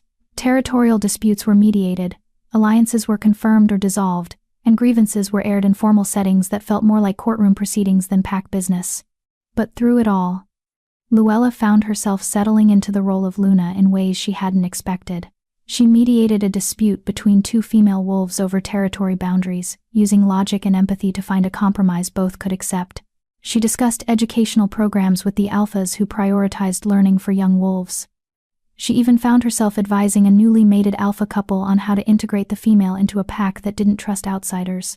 "You're a natural at this," Philip said during a break. "Watching you work a room is like watching Teodoro. You have the same instinct for reading people and finding common ground. I'm just doing what feels right. That's what makes you good at it. You're not performing, you're genuinely trying to help." He grinned. "The other Lunas are impressed. I overheard 3 of them talking about how refreshing it is to have a Luna who actually listens instead of just posturing." The compliment warmed her, but Luella's attention was pulled away by a commotion near the entrance. The guards were preventing someone from entering, and raised voices suggested an argument was escalating. "What's happening?" Luella asked. "Not sure. Stay here." But Luella was already moving toward the disturbance, Teodoro appearing at her side as they pushed through the crowd. At the entrance stood 3 women, all Omegas by their scent, all thin and frightened and clearly desperate. The guards were trying to turn them away, but one of the women was arguing persistently. "Please, we need to speak with Luna Martin of Shadowpine," the woman was saying. "We heard she was helping Omegas who were sold by Clearwater. We need her help. Please." "I'm Luna Martin," Luella said, stepping forward. "Let them in." The guards looked uncertain but stepped aside at Teodoro's nod. The 3 women practically collapsed in relief, and Luella guided them to a quiet corner away from the crowd. "What are your names?" she asked gently. "I'm Shelia Stanton," the leader said. "This is Pam Barry and Brooke Knox. We were all sold by Clearwater Pack within the last 3 years. We heard about the investigation, about what you said at the hearing. We hoped maybe you could help us." "Help you how?" Shelia's eyes filled with tears. "We want to go home. Or at least somewhere safe. The packs we were sold to, they're not good places. We're not mates, we're servants. Property. We thought if we could find you, maybe you'd understand." Luella felt something crack in her chest. These women were her. They were what she would have become if Teodoro hadn't bought her, if she'd ended up with someone like Tom Ward who saw Omegas as commodities rather than people. "You're safe now," Luella said firmly. "All 3 of you. You're under Shadowpine's protection, effective immediately." "Luna," Philip started to say, probably worried about the political implications of claiming wolves from other packs. "They're under our protection," Luella repeated, looking at Teodoro for confirmation. Through the bond, she felt his immediate agreement. "They're under our protection," he confirmed. "Any alpha who has a problem with that can take it up with me personally." The 3 women broke down, crying not from despair, but from relief. And Luella held them while they sobbed, knowing exactly how they felt. That overwhelming, terrifying, beautiful sensation of finally being safe. The incident caused ripples through the gathering. 2 of the women had been sold to alphas present at the meeting, and both were furious about losing their property. But when Teodoro offered to reimburse them for their purchase price at current market rates, not the discounted rates they'd paid for, supposedly barren Omegas both backed down quickly. Money could be replaced. Pride could not. By the end of the gathering, Luella had spoken with 7 more Omegas who'd been sold by Clearwater or other abusive packs. Not all of them wanted to join Shadowpine, some just wanted help finding family, or legal support to break contracts, or medical care to treat injuries from abuse. But they all wanted someone to listen, someone to believe them, someone to care. And Luella listened to every single one. "You're going to change werewolf society," Annette told her as the gathering was ending. "This Omega Rehabilitation Initiative, it's bigger than you realize. You're challenging centuries of tradition that treats certain wolves as expendable. The conservative alphas are going to hate you for it." "Let them hate me," Luella said. "As long as I can help even one Omega avoid what I went through, their hatred is worth it." Annette smiled. "Spoken like a true Luna. You're going to be a force to be reckoned with, young lady. I look forward to watching you work." The drive home was quiet. Philip drove while Gail dozed in the passenger seat, and Luella rested against Teodoro in the back, exhausted but satisfied. "You were amazing today," Teodoro said quietly. "The way you handled Tom, the way you claimed those Omegas without hesitation, the way you just led. I've never been prouder. I had a good teacher." "No, you didn't. You're a natural. You always were. You just needed the opportunity to prove it." He pressed a kiss to her temple. "The pack is lucky to have you as Luna. I'm lucky to have them. Lucky to have you." Luella tilted her head to look at him. 6 months ago, I was being sold at an auction. I thought my life was over, and now I'm Luna of a pack I love, mated to someone who sees me as an equal, and helping other wolves find the freedom I found. It doesn't feel real sometimes. It's real, and it's only the beginning." Through the bond, she felt his absolute certainty. "You're going to do incredible things, Luella, things that will change our world for the better, and I'm going to be beside you every step of the way." When they arrived home, the entire pack was waiting not in the great hall, but spread across the lawn in front of the pack house. Guy had clearly organized something, because there were torches lighting the darkness and tables laden with food. "What is this?" Luella asked as she climbed out of the SUV. "A celebration," Joni said, appearing with a warm smile. "Word spread about what you did at the gathering. About the Omegas you protected, the Alphas you stood up to, the alliances you built. The pack wanted to celebrate their Luna properly." Tears stung Luella's eyes as she looked at the assembled wolves. Some she knew well now, Guy with his infectious enthusiasm, Gail with her grudging respect, the kitchen workers who always saved her the best pieces of dessert. Others she was still getting to know, still earning their trust one interaction at a time, but they were all here. All celebrating her. "Speech," someone called out. "Speech, speech." The chant built until Luella had no choice but to step forward. She looked at Teodoro, who nodded encouragingly, then she turned to face her pack. "6 months ago," she began, her voice carrying across the lawn, "I stood on an auction platform and believed I was worthless. Barren, broken. A commodity to be sold to the highest bidder, and in some ways, that belief had been reinforced my entire life. I was told I couldn't shift, couldn't breed, I couldn't contribute, that I was a burden rather than a blessing." The crowd was silent, listening. But then Alpha Teodoro bought me, and instead of treating me like property, he treated me like a person. Instead of using me, he protected me. Instead of accepting what I'd been told about myself, he challenged me to discover the truth. And with his support, with the support of this pack, I learned that I was never broken. I was just suppressed, starved of the love and safety and belonging that every wolf needs to thrive.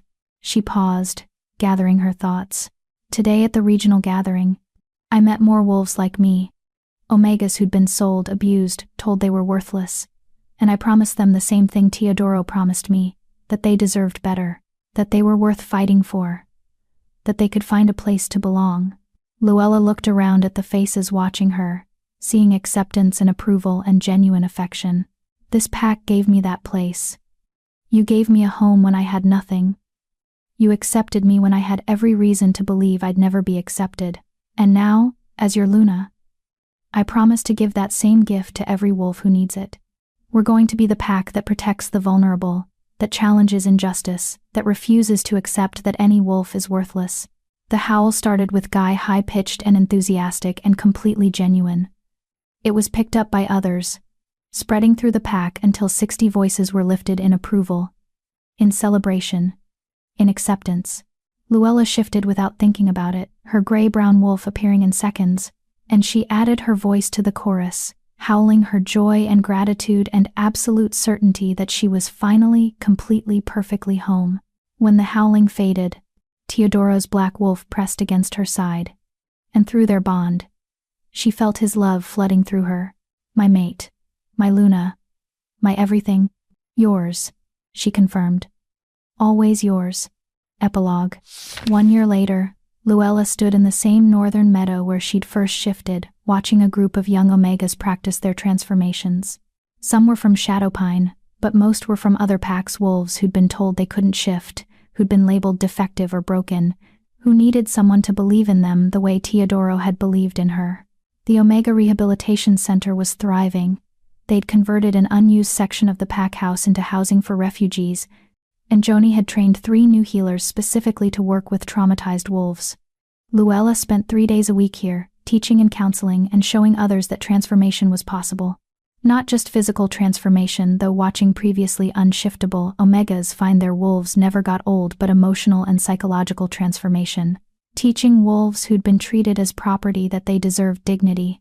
Teaching wolves who'd been called worthless that they had value. Teaching wolves who'd given up hope that better futures were possible. Luna, one of the young Omegas, a girl named Sarah who'd been sold at 14, came running up in human form, breathless with excitement. I felt her. My wolf. She was right there, just beneath the surface. I almost shifted. That's wonderful, Sarah. What stopped you? I got scared. What if I can't shift back?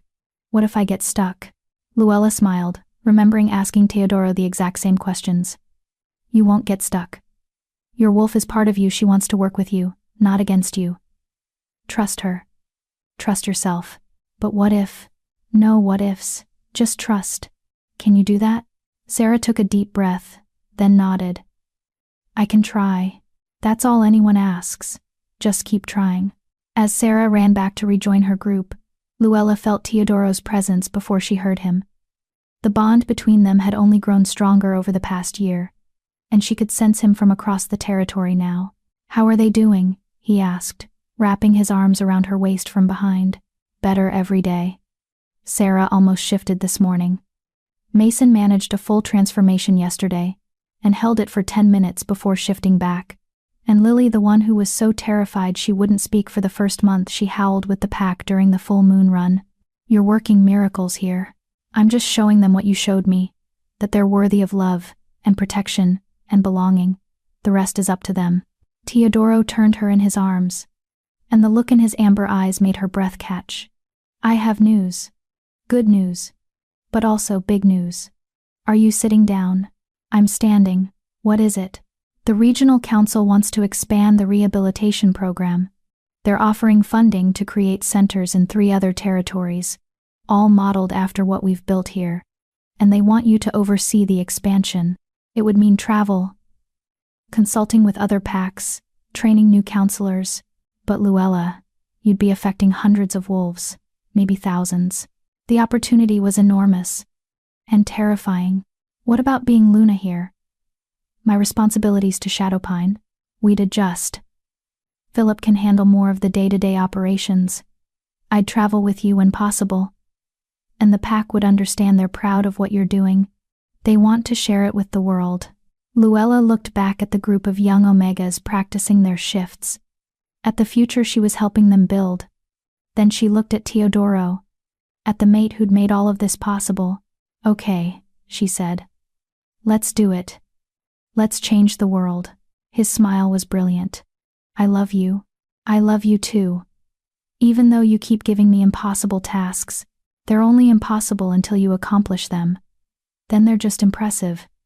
He pressed a kiss to her forehead. Oh, and one more thing. There's another reason I wanted to find you this morning. What reason? Joni ran some tests yesterday. The ones you asked for. His hand came to rest on her stomach, and through the bond, She felt his overwhelming joy mixed with nervous anticipation. "You're pregnant, Luella. We're gonna have a pup." The world tilted. Pregnant. The word that had been used as a weapon against her for so long. The impossibility that had defined her entire life. The dream she'd given up on. "Are you sure?" she whispered. "Joni's sure. 3 different tests, all positive. You're about 6 weeks along." Teodoro's eyes searched hers. "How do you feel about that?" Luella placed her hand over his, feeling the warmth of his palm against her still flat stomach. Somewhere in there, a tiny life was beginning. A pup who would grow up knowing they were wanted, loved, cherished.